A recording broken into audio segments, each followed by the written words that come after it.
നമ്മൾ ജീവിതത്തിൽ എന്താണ് ഏറ്റവും വലുത് എന്ന് വിചാരിക്കുന്ന സാധനം അത് കിട്ടാതിരിക്കുകയോ നഷ്ടപ്പെടുകയോ ചെയ്യുന്ന ഒരു സാഹചര്യത്തിൽ എത്തി നിൽക്കുമ്പോൾ ആളുകൾ പറ്റങ്ങട് ചെറുതാകും. കാരണം ഒരു മനസ്സിൽ ഭയങ്കരമായൊരു ശൂന്യത വരും അല്ലേ? ഇപ്പൊ പൈസ നമ്മൾ എത്ര വലിയ സാമ്പത്തികമായിട്ട് ഏത് സ്വാധീനമുള്ള ആളുകളുണ്ട്, ഏത് ലെവലില് അധികാരവും സ്വാധീനവുമുള്ള ആളുകളും അവർക്ക് ചില പ്രതിസന്ധികൾ വരുമ്പോൾ അവർക്ക് അവരുടെ മുമ്പിൽ ഒരു ശൂന്യത അനുഭവപ്പെടും. അവിടെയാണ് മനുഷ്യൻ നിരാശനാകുന്നത്. ഈ നിരാശ എന്ന് പറയുന്ന സാധനം അത് എല്ലാവർക്കും ഉള്ളതാണ്. ഇത് പൈസ ഉള്ളവർക്കും ഡിഗ്രി ഉള്ളവർക്കും ബുദ്ധിയുള്ളവർക്കും ബുദ്ധിയില്ലാത്തവർക്കും സാമ്പത്തികമായും സാമൂഹികമായും ഏത് തലത്തിൽ നിൽക്കുന്ന ആളുകളും അനുഭവപ്പെടുന്ന ഒരു സാധനമാണെന്ത്? ഈ തരത്തിലുള്ള മാനസികമായ സംഘർഷങ്ങൾ. അതിൽ അവർ അനുഭവപ്പെടുന്ന ഒരു വാക്കുണ്ട്, ഒരു ശൂന്യത ഉണ്ട്. മനുഷ്യൻ അനുഭവിക്കുന്ന ഏറ്റവും വലിയ പ്രതിസന്ധി, സ്വകാര്യതകളിൽ ചില ആളുകൾ അനുഭവിക്കുന്ന ദുഃഖങ്ങളുണ്ട്, സങ്കടങ്ങളുണ്ട്. പക്ഷെ നമ്മൾ ഒരിക്കലും വിചാരിക്കില്ല അയാൾക്ക് അങ്ങനത്തെ ഒരു പ്രയാസമുണ്ട്, നാളെ പുറത്ത് കണ്ടാൽ തോന്നൂല. അതെന്തുകൊണ്ടാണ് വെച്ചാൽ ഒരു മനുഷ്യൻ അള്ളാഹുവുമായിട്ടുള്ള ഒരു കണക്ഷൻ ഉണ്ട്. കാരണം നമുക്കെല്ലാം, നമ്മൾ വെറും ശരീരം മാത്രമല്ല, നമ്മൾ ആത്മാവുണ്ട്. നമുക്ക് എല്ലാവർക്കും ഒരു ആത്മാവുണ്ട്, ഒരു റൂഹുണ്ട്. ആ റൂഹിന് അള്ളാഹുവുമായിട്ട് സത്യത്തിൽ ഒരു കണക്ഷൻ ഉണ്ട്. ആ കണക്ഷനാണ് ഈ തൗഹീദ് എന്ന് പറഞ്ഞ സാധനം. അത് വളരെ കൃത്യമാണെങ്കിൽ അത് എങ്ങനെയായിരിക്കണം ആ കണക്ഷൻ എന്ന് കൃത്യമായി പഠിപ്പിക്കാനാണ് അല്ലാഹു സുബ്ഹാനഹു വ തആല ഈ പ്രവാചകന്മാരെയും വേദഗ്രന്ഥങ്ങളും മുഴുവനും ഈ ഭൂമിയിലേക്ക് അയച്ചത്. വലഖദ് ബഅസ്നാ ഫീ കുല്ലി ഉമ്മത്തിൻ റസൂലൻ, എല്ലാ ഉമ്മത്തിലേക്കും അല്ലാഹു റസൂലുമാരെ നിയോഗിച്ചിട്ടുണ്ട് അല്ലേ? അള്ളാഹുവിനെ മാത്രം ആരാധിക്കാനും അള്ളാഹുവേതര ആരാധ്യ വസ്തുക്കളിൽ നിന്ന് അകന്നു നിൽക്കാനും വേണ്ടിയിട്ട്, അത് പഠിപ്പിക്കാൻ വേണ്ടിയിട്ടാണ്. നിങ്ങൾ ആലോചിച്ച് എത്ര പ്രവാചകന്മാർ ഭൂമിയിൽ കടന്നുപോയി. അവർ പഠിപ്പിച്ചത് മുഴുവനും ആ അള്ളാഹുവിനെ കുറിച്ചുള്ള അറിവാണ്. ആ അള്ളാഹുവിനെ മാത്രം ആരാധിക്കണമെന്ന തൗഹീദിന്റെ ഏറ്റവും ഉന്നതമായ തൗഹീദുൽ ഉലൂഹിയത്താണ് അവർ ഏറ്റവും സ്ട്രെസ് കൊടുത്ത് ഇവിടെ ജനങ്ങളെ പഠിപ്പിച്ചത്. കാരണം അതാണ് ഒരു മനുഷ്യനെ അള്ളാഹുവുമായിട്ടുള്ള ശരിയായ ഒരു കണക്ഷൻ. അതാണ് ആ കണക്ഷൻ ആര് ശരിയാക്കിയോ സഹോദരങ്ങളെ, അയാൾ ജീവിതത്തിൽ വിജയിച്ചു. അതാണ് ഈ തൗഹീദും റിസാലത്തും ആഖിറത്തും എന്ന് നമ്മൾ ഇസ്ലാമിന്റെ 3 അടിസ്ഥാന തത്വങ്ങളായി നമ്മൾ പറയുന്ന ഈ 3 സാധനം, അതാണ് പ്രവാചകന്മാർ പഠിപ്പിച്ചത്. തൗഹീദ്, റിസാലത്ത് ഇല്ലേ? റിസാലത്തിൽ വിശ്വസിക്കുമ്പോഴാണല്ലോ അള്ളാഹുവിൽ നിന്ന് വഹിയുള്ള പ്രവാചകനാണ്, അമ്പിയാക്കന്മാരാണ് എന്ന് നമ്മൾ വിശ്വസിക്കുന്നത് കൊണ്ടാണല്ലോ അവർ പറയുന്നത് നമ്മൾ വിശ്വസിക്കുന്നത്, നമ്മളത് അംഗീകരിക്കുന്നത്, അത് നമ്മൾ ജീവിതത്തിൽ നെഞ്ചോട് ചേർത്ത് വെക്കുന്നത്. അതുകൊണ്ടാണ് മരണത്തിന് ശേഷം ഒരു ജീവിതമുണ്ട് അല്ലേ? എന്തിന് ഞാൻ എൻ്റെ റബ്ബിനെ അനുസരിക്കണം, എന്തിന് ഞാൻ എൻ്റെ റസൂലിനെ പിൻപറ്റണം എന്ന ചോദ്യത്തിന്റെ ഉത്തരമാണെന്ത്? മരണത്തിന് ശേഷം ഒരു ജീവിതമുണ്ട് എന്നത്. ഈ ജീവിതം ഇവിടെ അവസാനിക്കുന്നില്ല എന്നത്, ഈ ജീവിതത്തിനൊരു ലക്ഷ്യമുണ്ട് എന്നത്. അപ്പോൾ ഈ ജീവിതത്തിന് ഒരു ലക്ഷ്യമുണ്ട് എന്ന് നമ്മൾ കൃത്യമായി അറിയുന്നത്, ആ ലക്ഷ്യം എന്താണ് എന്ന് അറിയുന്ന ഒരാളെ സംബന്ധിച്ചിടത്തോളം പിന്നെ ഒരു അവ്യക്തതല്ല. നമ്മൾ ഒരു പ്രതിസന്ധിയിൽ തട്ടി തളരുന്നൊരു പ്രശ്നമല്ല അല്ലെ? ഒരു പ്രയാസം വിഷമൊക്കെ താൽക്കാലികമായി ഉണ്ടാകാമെങ്കിലും നമ്മൾ ആത്യന്തികമായി തളരുന്ന ഒരു പ്രശ്നം ഇല്ല. നമ്മൾ മനസ്സിലാക്കണം, അതാണ് തൗഹീദിന്റെ പ്രത്യേകത. നമ്മളിപ്പോൾ ഒരു വലിയ ഡിഗ്രി നേടണം, അല്ലെങ്കിൽ എന്തെങ്കിലും വലിയ റിസർച്ച് ചെയ്ത് എന്തെങ്കിലും ഒരു പേപ്പർ ഉണ്ടാക്കണം, അല്ലെങ്കിൽ എന്തെങ്കിലും കണ്ടെത്തണമെന്ന് ജീവിതത്തിലെ വലിയ ലക്ഷ്യമായി കൊണ്ടു നടന്ന് അതിനുവേണ്ടി അഹോരാത്രം ഉറക്കൊഴിച്ച് പണിയെടുത്ത് ആ ലക്ഷ്യം നിറവേറാതെ പോകുമ്പോൾ അയാൾക്ക് അനുഭവപ്പെടുന്ന വലിയൊരു സംഘർഷവും ശൂന്യതയും ജീവിതത്തിൽ വരാനുണ്ട്. അതെന്തുകൊണ്ടാണ്? അതാണ് ജീവിതത്തിന്റെ ലക്ഷ്യം എന്നയാൾ തെറ്റിദ്ധരിച്ചത് കൊണ്ടാണ്. സഹോദരങ്ങളെ, ജീവിതത്തിന്റെ ലക്ഷ്യം എന്താണ് എന്ന് അള്ളാഹു വളരെ കൃത്യമായി മനുഷ്യനെ പ്രവാചകന്മാരിലൂടെ പഠിപ്പിച്ചത് കൊണ്ട് അവിടെ ഒരു അവ്യക്തതയില്ല, ഒരു ശൂന്യതയില്ല. നിങ്ങൾ ആലോചിച്ച് നോക്കി, നമ്മുടെ ജീവിതത്തിന്റെ ലക്ഷ്യം എന്താണ്? വമാ ഖലഖ്തുൽ ജിന്ന വൽ ഇൻസ ഇല്ലാ ലിയഅ്ബുദൂനി. ഇതാർക്കും പറ്റുന്ന കാര്യമാണ്. ഇത് സമ്പത്തുള്ളവനും സമ്പത്തില്ലാത്തവനും, ആരോഗ്യമുള്ളവനും ആരോഗ്യമില്ലാത്തവനും അല്ലേ? സാമൂഹികമായി ഉന്നതമായി നിൽക്കുന്നവനും സാമൂഹികമായി ഏറ്റവും താഴെ തട്ടി നിൽക്കുന്ന എല്ലാവർക്കും ഒരേപോലെ കൈവരിക്കാൻ പറ്റിയ കാര്യം. അള്ളാഹു പൂർണ്ണമായി നീതിമാനാണ് എന്ന് അല്ലേ? നിങ്ങൾ ഈ ജീവിതത്തിലെ ഭൗതികമായ കുറെ സാധനങ്ങൾ എടുത്ത് പരിശോധിച്ച് നോക്കി. ഇപ്പോൾ മക്കളുണ്ടാകുക എന്നാണ് ജീവിതത്തിലെ ലക്ഷ്യമെങ്കിൽ, ഒരു നല്ലൊരു കുടുംബം ഉണ്ടാകുകയാണ് ജീവിതത്തിൻ്റെ ഒരു ഏറ്റവും വലിയ ലക്ഷ്യമെങ്കിൽ, സഹോദരങ്ങളെ, നല്ലൊരു ഭാര്യാഭർത്തൃ ബന്ധം ഇല്ലാതെ പോയ ആളുകൾ ജീവിതത്തിൽ സങ്കടപ്പെടണം. അല്ലെ? മക്കളില്ലാത്തവർ അവർ ജീവിതത്തിൽ പരാജയപ്പെട്ടവരാണ് എന്ന് നമ്മൾ പറയേണ്ടി വരും. അങ്ങനെ എന്തൊക്കെ സമ്പത്താകട്ടെ, അല്ലെ, നല്ല ശമ്പളമുള്ള അല്ലെങ്കിൽ നല്ല സാമ്പത്തിക അവസ്ഥ ഉണ്ടാകുക എന്നുള്ളത് നല്ല കാര്യം തന്നെയാണ്. പക്ഷേ അത് ജീവിതത്തിന്റെ ലക്ഷ്യമായി മാറുന്ന ഒരവസ്ഥ നമ്മൾ തെറ്റിദ്ധരിച്ചു കഴിഞ്ഞാൽ എന്താ ഉണ്ടാകുക? ആ അവസ്ഥ നമുക്ക് കൈവരിക്കാൻ സാധിച്ചിട്ടില്ലെങ്കിൽ നമ്മൾ പരാജയപ്പെട്ടവരാണ് എന്ന ഒരു കുറ്റബോധവും ഒരു ആത്മസംഘർഷവും ഒരു സങ്കടവും അത് പഴുക്കെ നിരാശയിലേക്കും ഡിപ്രഷനിലേക്കൊക്കെ നമുക്ക് എന്ത് ചെയ്യും? അത് വഴിമാറിപ്പോകും. പക്ഷെ അവിടെയാണ് അല്ലാഹു സുബ്ഹാനഹു വ തആല ജീവിതത്തിന്റെ ലക്ഷ്യമായി വെച്ച കാര്യം. അതെന്താണ്? അത് അല്ലാഹുവിനെ ഏകനാക്കുക. ഇത് നിസ്സാരമായി തോന്നും, പക്ഷേ ഇത് നിങ്ങൾ മനസ്സിലാക്കി കഴിഞ്ഞാൽ അല്ലാഹുവിനെ ആരാധനയിൽ ഏകനാക്കുക. കാരണം ഇല്ലാ ലിയഅ്ബുദൂനി എന്നതിന് മഹാനായ റഈസുൽ മുഫസ്സിരീനായ ഇബ്നു അബ്ബാസ് റളിയല്ലാഹു അൻഹു കൊടുത്ത അർത്ഥം ഇല്ലാ ലിയുവഹിദൂനി എന്നാണ്. ആരാധനയിൽ അല്ലാഹുവിനെ ഏകനാക്കുക എന്നതാണ് ജീവിതത്തിന്റെ തന്നെ ലക്ഷ്യം. ജീവിതത്തിന്റെ തന്നെ ലക്ഷ്യം അതാണ്. അതുകൊണ്ട് അതെങ്ങനെയാണ് കൈവരിക്കുക? ഈ ജീവിതവുമായി ആരാധന എത്ര കണക്റ്റഡ് ആണ്, എത്ര ബന്ധപ്പെട്ടു നിൽക്കുന്നു എന്ന് നമ്മൾ ഒരുപക്ഷെ അറിഞ്ഞിട്ടുണ്ടാവില്ല. അതറിയുന്നിടത്താണ്, അത് മനസ്സിലാക്കുന്നിടത്താണ്, അത് പ്രയോഗവൽക്കരിക്കുന്നിടത്താണ് നമ്മുടെ ജീവിതം നമുക്ക് ഭയങ്കര സന്തോഷകരമാക്കി മാറ്റാൻ, അള്ളാഹുവിലേക്കുള്ളൊരു യാത്രയാക്കി മാറ്റാൻ, ഒരു പ്രതിസന്ധിയിലും തളരാത്ത ഞാൻ നേരത്തെ പറഞ്ഞില്ലേ, ഒരു മിന്നാതെ കെടാത്ത 5 കട്ടുള്ള ഒരു കണക്ഷനായിട്ട് മരണം വരെ ആ ഒരു ജീവിതം മുന്നോട്ട് കൊണ്ടുപോകാൻ നമുക്ക് സാധിക്കണമെങ്കിൽ നമ്മൾ ഈ വലിയൊരു ലക്ഷ്യം, അള്ളാഹു മുമ്പിൽ വരച്ചു കാട്ടിയ ജീവിതത്തിന്റെ ലക്ഷ്യം നമ്മൾ മറക്കാതിരിക്കണം. നമ്മളത് അടിവരയിട്ട് മനസ്സിലാക്കണം. നിങ്ങൾ ചോദിക്കി അള്ളാഹുവിനെ മാത്രം ആരാധിക്കുക. അപ്പൊ എന്താണ് ആരാധന എന്ന് പറയുമ്പം? ആരാധന എന്ന് പറഞ്ഞാൽ വളരെ ലളിതമാണ്. എന്താണ് ആരാധന? അള്ളാഹുവിന് ഇഷ്ടപ്പെട്ട പ്രത്യക്ഷവും പരോക്ഷവുമായ വാക്കുകളും പ്രവർത്തികളും ചിന്തകളുമാണ് ആരാധന എന്ന് പറഞ്ഞാൽ. എൻ്റെ റബ്ബിന് ഇഷ്ടപ്പെട്ട സംസാരം, ചിന്തകൾ, പ്രവർത്തനങ്ങൾ, അത് പ്രത്യക്ഷമാകട്ടെ പരോക്ഷമാകട്ടെ, ഒരാൾക്ക് മനസ്സിലാകണതാകട്ടെ മനസ്സിലാകാത്തതാകട്ടെ, ഞാൻ എൻ്റെ ഉള്ളിൽ ചിന്തിക്കുന്നതാകട്ടെ, ഞാൻ ചെയ്യുന്ന അവയവങ്ങൾ കൊണ്ട് ചെയ്യുന്ന കാര്യങ്ങളാകട്ടെ, ഞാൻ എൻ്റെ നാവുകൾ കൊണ്ട് പറയുന്നതാകട്ടെ, ഞാൻ എൻ്റെ മനസ്സുകൊണ്ട് ചെയ്യുന്നതാകട്ടെ, ഇതൊക്കെ ആരാധനയാണ്. അതിലേറ്റവും പ്രധാനപ്പെട്ടത് എന്താണ്? അദ്ദുആഹു ഹുവൽ ഇബാദ, പ്രാർത്ഥന. അതുതന്നെയാണ് ആരാധന. അതുതന്നെയാണ് ആരാധന. നിങ്ങൾ ആലോചിച്ച് നോക്കി, എപ്പോഴാണ് ഒരാൾ പ്രാർത്ഥിക്കുക? അതാലോചിച്ച് ഞങ്ങൾക്ക് മനസ്സിലാകും എന്താണ് ജീവിതത്തിന്റെ ലക്ഷ്യമെന്ത്. എപ്പോഴാണ് ഒരാൾ പ്രാർത്ഥിക്കുക? ഒരാൾ പ്രാർത്ഥിക്കപ്പെടാൻ ചോദിച്ചാൽ നമുക്കൊരാവശ്യം ഉണ്ടാകുമ്പോൾ സാധാരണഗതിയിൽ പ്രാർത്ഥിക്കും. പക്ഷേ നമ്മൾക്ക് കുറേ ഒരു മൈൻഡ് സെറ്റ് ഉണ്ട്. നമ്മളെ മനസ്സിൽ കുറേ നമ്മളെ കാലങ്ങളായിട്ടുള്ള നമ്മുടെ അനുഭവങ്ങൾ കൊണ്ടും ജീവിതം കൊണ്ടും നമുക്കൊരു മൈൻഡ് സെറ്റ് ഉണ്ട്. എന്താണ്? ഇപ്പൊ ഞാൻ ഇവിടുന്ന് ഒരു യാത്ര പോവുകയാണ്, അല്ലെങ്കിൽ ഒരു വിമാനത്താവളത്തിലേക്ക് ഞാൻ വണ്ടി വിളിച്ചു പോവുകയാണെങ്കിൽ ആ വിമാനത്താവളത്തിൽ ഫ്ലൈറ്റ് എത്തുന്നതിൻ്റെ കുറച്ച് മുമ്പ് എനിക്ക് അവിടെ എത്തണം എന്ന് തീരുമാനിച്ച് ഞാൻ ഇവിടുന്ന് ഒരു വണ്ടി കയറുമ്പോൾ സഹോദരങ്ങളെ, അതിൻ്റെ ഇപ്പൊ ഞാൻ 2 മണിക്കാണ് എൻ്റെ ഫ്ലൈറ്റ് എന്നുണ്ടെങ്കിൽ ഞാൻ 3 മണിക്കൂർ മുമ്പ് അവിടെ എത്തണമല്ലോ. അപ്പൊ ഏകദേശം ഞാൻ ഒരു 11 മണിക്ക് അവിടെ എത്തണം. അപ്പോൾ 11 മണിക്ക് ഞാൻ അവിടെ എത്തണമെങ്കിൽ ഇവിടുന്ന് അരമണിക്കൂർ യാത്ര ഉണ്ടെങ്കിൽ ഞാൻ 1 മണിക്കൂർ കണ്ടിട്ടാണ് ഇറങ്ങുക. എന്തിനാണ്? ഒരു ബ്ലോക്കൊക്കെ ഉണ്ടായാലും ഒരു പ്രതിസന്ധി ഇല്ലാതെ അവിടെ എത്താൻ വേണ്ടിയിട്ട് ഞാൻ ഒരു മണിക്കൂർ മുമ്പേ നേരത്തെ ഇറങ്ങുമ്പം എൻ്റെ മനസ്സിൽ എന്തുണ്ട്? ഒരു പ്രയാസം ഇപ്പം എൻ്റെ മനസ്സിലില്ല. കാരണം ഞാൻ നേരത്തെ ഇറങ്ങിയിട്ടുണ്ട്, ഞാൻ കറക്റ്റാണ്, ടിക്കറ്റ് ഉണ്ട്, പാസ്പോർട്ട് ഉണ്ട്, എല്ലാം ഓക്കെയാണ്. പക്ഷേ സഹോദരങ്ങളെ, അപ്രതീക്ഷിതമായി വണ്ടി ബ്രേക്ക് ഡൗൺ ആയി 2 ബ്ലോക്കിലും കുടുങ്ങിയിട്ട് ഞാൻ ആ 11 മണിക്ക് എയർപോർട്ടിൽ എത്തൂല എന്ന് നമുക്ക് തോന്നാൻ തുടങ്ങുന്നിടത്ത് നമ്മുടെ പ്രാർത്ഥനക്ക് മറ്റൊരു ഡയമെൻഷൻ വരും. നമ്മുടെ പ്രാർത്ഥനന്റെ തലം മാറും. പിന്നെ നമ്മൾ ആദ്യം പ്രാർത്ഥിച്ച പോലെ ആവില്ല നമ്മളെ പ്രാർത്ഥന.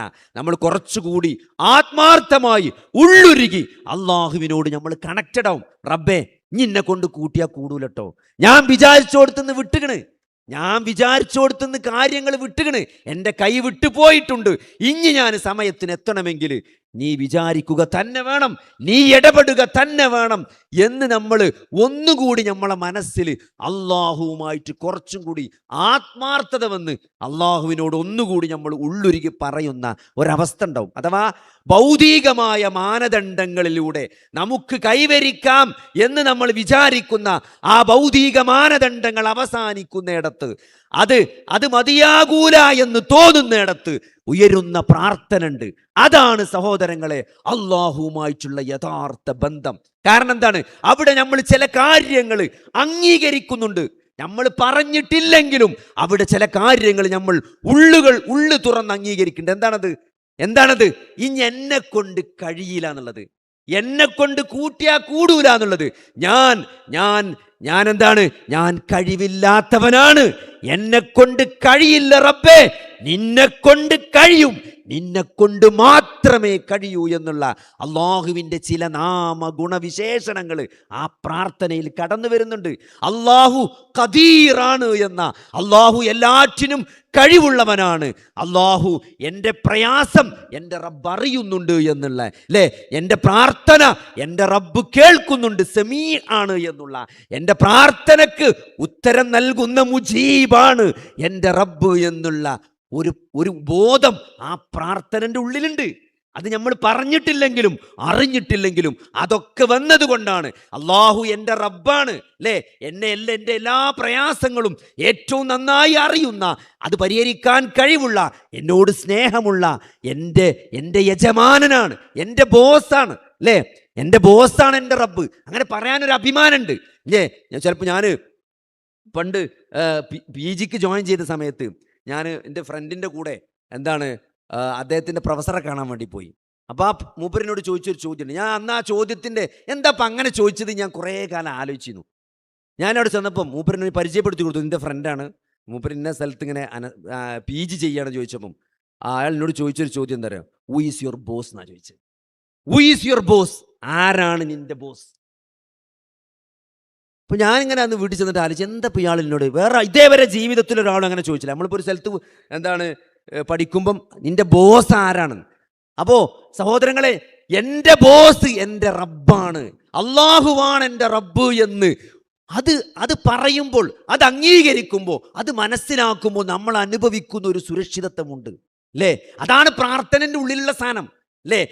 നമ്മളെ പ്രയാസങ്ങളും വിഷമങ്ങളും നമ്മൾ അള്ളാഹുവിനോട് തുറന്നു പറയുമ്പോൾ ഇതെല്ലാം അറിയുന്ന, ഇതെല്ലാം മനസ്സിലാകുന്ന, അല്ലേ, എൻ്റെ കഷ്ടപ്പാട് ഏറ്റവും നന്നായി അറിയുന്ന ചില ആളുകൾ അവർ സങ്കടപ്പെടാനുള്ള കാരണം എന്താ പറയുക? നിങ്ങൾ, എൻ്റെ കഷ്ടപ്പാട് ആരും കാണില്ല, എൻ്റെ കഷ്ടപ്പാട് എൻ്റെ ഭർത്താവ് മനസ്സിലാക്കുന്നില്ല, എൻ്റെ ഉമ്മ, എൻ്റെ വാപ്പ, എൻ്റെ പാരൻസ് എൻ്റെ സ്ട്രഗിൾ കാണുന്നില്ല, അല്ലേ. ഒരാൾ കൗൺസിലിങ്ങിന് കൊണ്ടുവന്നു. അയാൾ MBBS പുറത്തു പോയി പഠിച്ചതാണ്. പഠിച്ചിട്ട് അയാൾ ഇവിടെ വന്നിട്ട് ഒരു പരീക്ഷ എഴുതണം. ആ പരീക്ഷ എഴുതിയാലേ എന്ത് ചെയ്യുള്ളൂ? ആ പരീക്ഷ എഴുതിയാലേ പാസ്സാകുള്ളൂ. ആ പരീക്ഷ എഴുതി പാസ്സായാലേ ഇവിടെ പ്രാക്ടീസ് ചെയ്യാൻ പറ്റുള്ളൂ. അപ്പോൾ 7 കൊല്ലം പുറത്തു പോയി പഠിച്ച് MBBS എടുത്ത് നാട്ടിലേക്ക് തിരിച്ചു വന്നിട്ട് അത് പ്രാക്ടീസ് ചെയ്യണമെങ്കിൽ ഈ പരീക്ഷ പാസ്സാകണം. ഇയാൾ 9 കൊല്ലമായി പരീക്ഷ എഴുതി കൊണ്ടിരിക്കുകയാണ്. 9 കൊല്ലമായി. നിങ്ങൾ ആലോചിച്ച് നോക്കി, 9 കൊല്ലമായിട്ട് പാസ്സായിട്ടില്ല. ഓരോ പരീക്ഷ തോൽക്കുമ്പോഴും വാപ്പ ചീത്ത പറയുന്നു. വാപ്പ വന്ന് ചീത്ത പറയും. അതിൻ്റെ ഇടയ്ക്ക് വാപ്പ അവനെ പെണ്ണും കെട്ടിച്ചിക്കണം. അപ്പോൾ ജോലിയില്ല, കല്യാണം കഴിഞ്ഞു. അപ്പോൾ പരീക്ഷ തോറ്റ വാപ്പാൻ്റെ വക ചീത്ത. അപ്പോൾ ഭയങ്കരമായ ഉമ്മയാണ് കൊണ്ടുവന്നത്. ഉമ്മറിയാണ് മാപ്പിയും മകനും തമ്മിലുള്ള യുദ്ധമാണ് വീട്ടിൽ. പരീക്ഷ വന്ന അമ്മാക്കാണ് ഏറ്റവും പേടി. കാരണം ഇപ്പം പാസ്സാവില്ല എന്ന് ഉമ്മാക്കറിയാം. കാരണം 8-9 കൊല്ലമായിട്ട് പാസ്സാക്കാത്ത ഓടുന്ന പാസ്സാക്കണം. ഉമ്മാക്കറിയാവും പാസ്സാവില്ല എന്ന്. പിന്നെ ഈ തല്ലിൻ്റെ അടി നടുവ് നിൽക്കണ ഉമ്മയാണ്. അപ്പൊ ഞാൻ പറഞ്ഞ നിങ്ങൾ, ഇതെന്താണ് പ്രതിസന്ധി? ഈ പരീക്ഷ പാസ്സായിട്ടില്ലെങ്കിൽ ഇവിടെ എന്ത് സംഭവിക്കാനാ സഹോദരങ്ങളെ? 9 കൊല്ലൊക്കെ ഒരു പരീക്ഷ എഴുതിയിട്ട് 2-3 സാധാരണ 3 ചാൻസ് കൊടുക്കണം. എന്തിനോ? ഇല്ലെങ്കിൽ നിർത്തി പോകാൻ വേണ്ടിയിട്ടാണ്. ഈ പല പരീക്ഷക്കും 3 ചാൻസ് കൊടുക്കണമെന്ന് നിർത്തി പോയിക്കോട്ടെ വെച്ചിട്ടാണ്. അല്ലെങ്കിൽ ഇതേപോലത്തെ ദുരന്തങ്ങൾ സംഭവിക്കും. 7, 8, 9 കൊല്ലം എഴുതി പരീക്ഷ എഴുതിയിട്ട് ഒരു ജീവിതമല്ല സഹോദരങ്ങളെ. ജീവിതത്തിന്റെ ലക്ഷ്യം തിരിച്ചറിയണം. നമ്മളൊരു കോഴ്സ് ജയിക്കാന്നോ കോഴ്സ് പാസ്സാകാന്നോ അതല്ല ജീവിതത്തിന്റെ ലക്ഷ്യം. ഇവിടെയാണ് സഹോദരങ്ങളെ അള്ളാഹുവിനെ നമ്മൾ അറിയണം, അല്ലേ? ഈ ജീവിതത്തിന്റെ ലക്ഷ്യത്തെപ്പറ്റി ഞാൻ നേരത്തെ പറഞ്ഞല്ലോ. ഇവിടെ പലതരത്തിലുള്ള ആളുകൾ അനുഭവിക്കുന്ന വലിയ മാനസിക സംഘർഷമുണ്ട്. അത് എല്ലാ കാറ്റഗറി ആൾക്കാർക്കുണ്ട്. നമ്മൾ വിചാരിക്കാൻ തരോ? നമ്മൾ വിചാരിക്കുമ്പോൾ നമ്മൾ ഏറ്റവും നന്നായിട്ട് കാണുന്ന ഒരാൾ അവനാണ് ഏറ്റവും സന്തോഷവാൻ എന്ന് നമ്മൾ വിചാരിക്കണേ. അയാളെ മെല്ലെ ഒന്ന് വിളിച്ച് മാറ്റിയിരുത്തി ചോദിച്ചാൽ മതി. അയാളുടെ വിഷം അയാൾ പറഞ്ഞുതരും. അയാൾ കാണുന്ന വേറൊരാളുണ്ടോ? ഞാൻ എപ്പോഴും പറഞ്ഞൊരു ഉദാഹരണം ഇതാണ്. ഒരു പഞ്ചായത്ത് മെമ്പർ ഹാപ്പിയാണെന്ന് നമുക്ക് തോന്നും. പക്ഷെ പഞ്ചായത്ത് മെമ്പറോട് ചോദിച്ചാൽ മതി, ഓൻ എന്താ പറയോ? ഒരു കാര്യമില്ല. ചുരുങ്ങിയത് ഒരു പഞ്ചായത്ത് പ്രസിഡന്റെങ്കിലും ആണെന്ന് അവൻ പറയാ. എന്നാൽ നിങ്ങൾ പ്രസിഡന്റിനോട് പോയി ചോദിച്ചു നോക്കി, ആ ഒരു കാര്യമില്ല എന്നാ പറയാ. ഒരു MLA ആകാതെ എത്താം. ഒരു MLA ആകാതെ എന്താന്നാ ഓൻ ചോദിക്കുക. എന്നാ MLA ചോദിച്ചാലോ മൂപ്പര് പറയും MLA ആയിട്ട് ഒരു കാര്യം, ഞാൻ ഇപ്പൊ എത്ര കാലമായി, ഒരു മന്ത്രിയെങ്കിലും ആണോ. അപ്പൊ മന്ത്രിനോട് ചോദിച്ചാൽ മന്ത്രി എന്താ പറയാ, എന്തെങ്കിലും മന്ത്രി ആയിട്ട് കാര്യമില്ല, ഒരു ക്യാബിനറ്റ് റാങ്കുള്ള മന്ത്രിയാണോ. നിങ്ങൾ ക്യാബിനറ്റ് റാങ്കുള്ള മന്ത്രിനെ പോയി കണ്ടോക്കി, ഓ എന്താ പറയാ നിങ്ങള്, അതിലൊന്നും ഒരു കാര്യമില്ല, ചുരുങ്ങിയത് കേരള സ്റ്റേറ്റ് 2 ആണെന്നാണ്. ആ കേരള സ്റ്റേറ്റ് 2 കാറിലെങ്കിലും പോകണം, അല്ലാതെ എത്താണ്. ഇനി 2ഉള്ളവൻ പറയും 1 ഒന്നുള്ളവൻ പറയും എന്താ അറിയോ, ആ ഒരു കാര്യമില്ല, ഒരു കേന്ദ്രമന്ത്രിയെങ്കിലും ആണ് ക്യാബിനറ്റ് റാങ്കുള്ള. അവിടെ പോയാൽ പറയും അതൊക്കെ പണ്ട് ചെയ്യുന്നു രാജീവ് ഗാന്ധിന്റെ കാലത്ത്. ഇപ്പോ പ്രധാനമന്ത്രിക്ക് മാത്രമേ പവറുള്ളൂ. പ്രധാനമന്ത്രി ആകണം എന്നാ പറയാ, പ്രധാനമന്ത്രി ആകണമെന്ന്. ഇനി പ്രധാനമന്ത്രിയോട് ചോദിച്ചു നോക്കി, നിങ്ങൾ മെല്ലെ മോഡിനോട് പോയി ചോദിച്ചു നോക്കി, അയാൾ ഒറ്റക്ക് വിളിച്ചാൽ അയാൾ പറയും ഇന്ത്യൻ്റെ പ്രധാനമന്ത്രി ഒരു കാര്യമില്ല, ചുരുങ്ങിയതൊരു ട്രംപെങ്കിലും ആണെന്നറിയും. അവിടെ ഇതൊക്കെ തോന്നലാണ് സഹോദരൻ. ഇതൊക്കെ എന്താ അറിയോ, ഇതൊക്കെ നമ്മളെ മനക്കോട്ടി തോന്നുന്ന കാര്യമാണ്. ജീവിതത്തിന് അള്ളാഹു ഒരു ലക്ഷ്യം വെച്ചിട്ടുണ്ട്. അതിന്റെ പ്രത്യേകത എന്താ അറിയങ്ങൾ, ആ ലക്ഷ്യം എടുത്ത് ഏത് മനുഷ്യനും കൈവരിക്കാൻ പറ്റും. പൈസ ഉള്ളവന് പറ്റും, പൈസ ഇല്ലാത്തവന് പറ്റും, സമ്പത്തുള്ളവന് സമ്പത്തില്ലാത്തവന്, പഠിപ്പുള്ളവന് പഠിപ്പില്ലാത്തവന്, ബുദ്ധിയുള്ളവന് ബുദ്ധിയില്ലാത്തവന്, ആരോഗ്യമുള്ളവന് ആരോഗ്യമില്ലാത്തവന്, എല്ലാവർക്കും കൈവരിക്കാൻ പറ്റിയ ഒരു ലക്ഷ്യമാണ് ജീവിതത്തിന്റെ ലക്ഷ്യമായിട്ട് അള്ളാഹു വെച്ചിട്ടുള്ളത്. അള്ളാഹു പൂർണ്ണമായ നീതിമാനാണ്. അതിന്റെ പ്രത്യേകം തരങ്ങൾ അത് നിങ്ങൾ തിരിച്ചറിയുകയും ആ വഴിയിലൂടെയാണ് നിങ്ങൾ സഞ്ചരിക്കുകയും ചെയ്യുന്നതെങ്കിൽ നിങ്ങൾക്ക് ഇത്തരത്തിലുള്ള ഒരു വലിയ നിരാശ ഒരിക്കലും ജീവിതത്തിൽ വരില്ല. അതാണ് അള്ളാഹുവിന്റെ റസൂല് 23 വർഷം മക്കയിലെ മണലാരണ്യത്തിൽ ആ സഹാബത്തിന്റെ മുമ്പിൽ ജീവിച്ച് കാണിച്ചത്. അതാണ് നമ്മൾ മനസ്സിലാക്കേണ്ടത്. ആ 23 വർഷത്തെ പ്രവാചക ജീവിതം എന്നത് നിങ്ങൾ ആലോചിച്ച് നോക്കി. ഒരു റെക്കോർഡിംഗ് സംവിധാനം ഇല്ലാത്തൊരു കാലത്ത് 1400 കൊല്ലം മുമ്പ് ഒരു വോയിസ് റെക്കോർഡർ ഇല്ല, ഒരു വീഡിയോ റെക്കോർഡർ ഇല്ല, ഒന്നും റെക്കോർഡിംഗ് ഇല്ലാത്ത ഒരാൾ പറയുമ്പോൾ വായയിൽ നിന്ന് ചെവിയിലേക്ക് കേൾക്കുന്ന, കണ്ണിൽ നിന്ന് കണ്ണിലേക്കും, കാതിൽ നിന്ന് സഹോദരങ്ങളെ, വായിൽ നിന്ന് കാതിലേക്കും, ചുണ്ടിൽ നിന്ന് കാതിലേക്കും മാത്രം ഇൻഫർമേഷൻസ് കടന്നുപോയ ഒരു കാലഘട്ടത്തിൽ ജീവിച്ച ഒരു പ്രവാചകന് 23 വർഷത്തെ ജീവിതം അങ്ങനെ പൂർണ്ണമായി ഒപ്പിയെടുത്ത് വള്ളി പുള്ളി മാറ്റമില്ലാതെ 1400 വർഷങ്ങൾക്ക് ഇപ്പുറത്ത് നിന്നും നിങ്ങൾക്കത് ആസ്വദിക്കാൻ, അനുഭവിക്കാൻ, അത് പഠിക്കാനും ജീവിതത്തിൽ പകർത്താനും സാധിക്കുന്നുണ്ടെങ്കിൽ അത് അല്ലാഹുവിന്റെ ദൃഷ്ടാന്തം ഒന്ന് മാത്രമാണ്. ലോക ചരിത്രത്തിൽ വേറെ എവിടെയെങ്കിലും അങ്ങനെ ഒരു മനുഷ്യനെ നിങ്ങൾക്ക് കാണാൻ സാധിക്കൂല.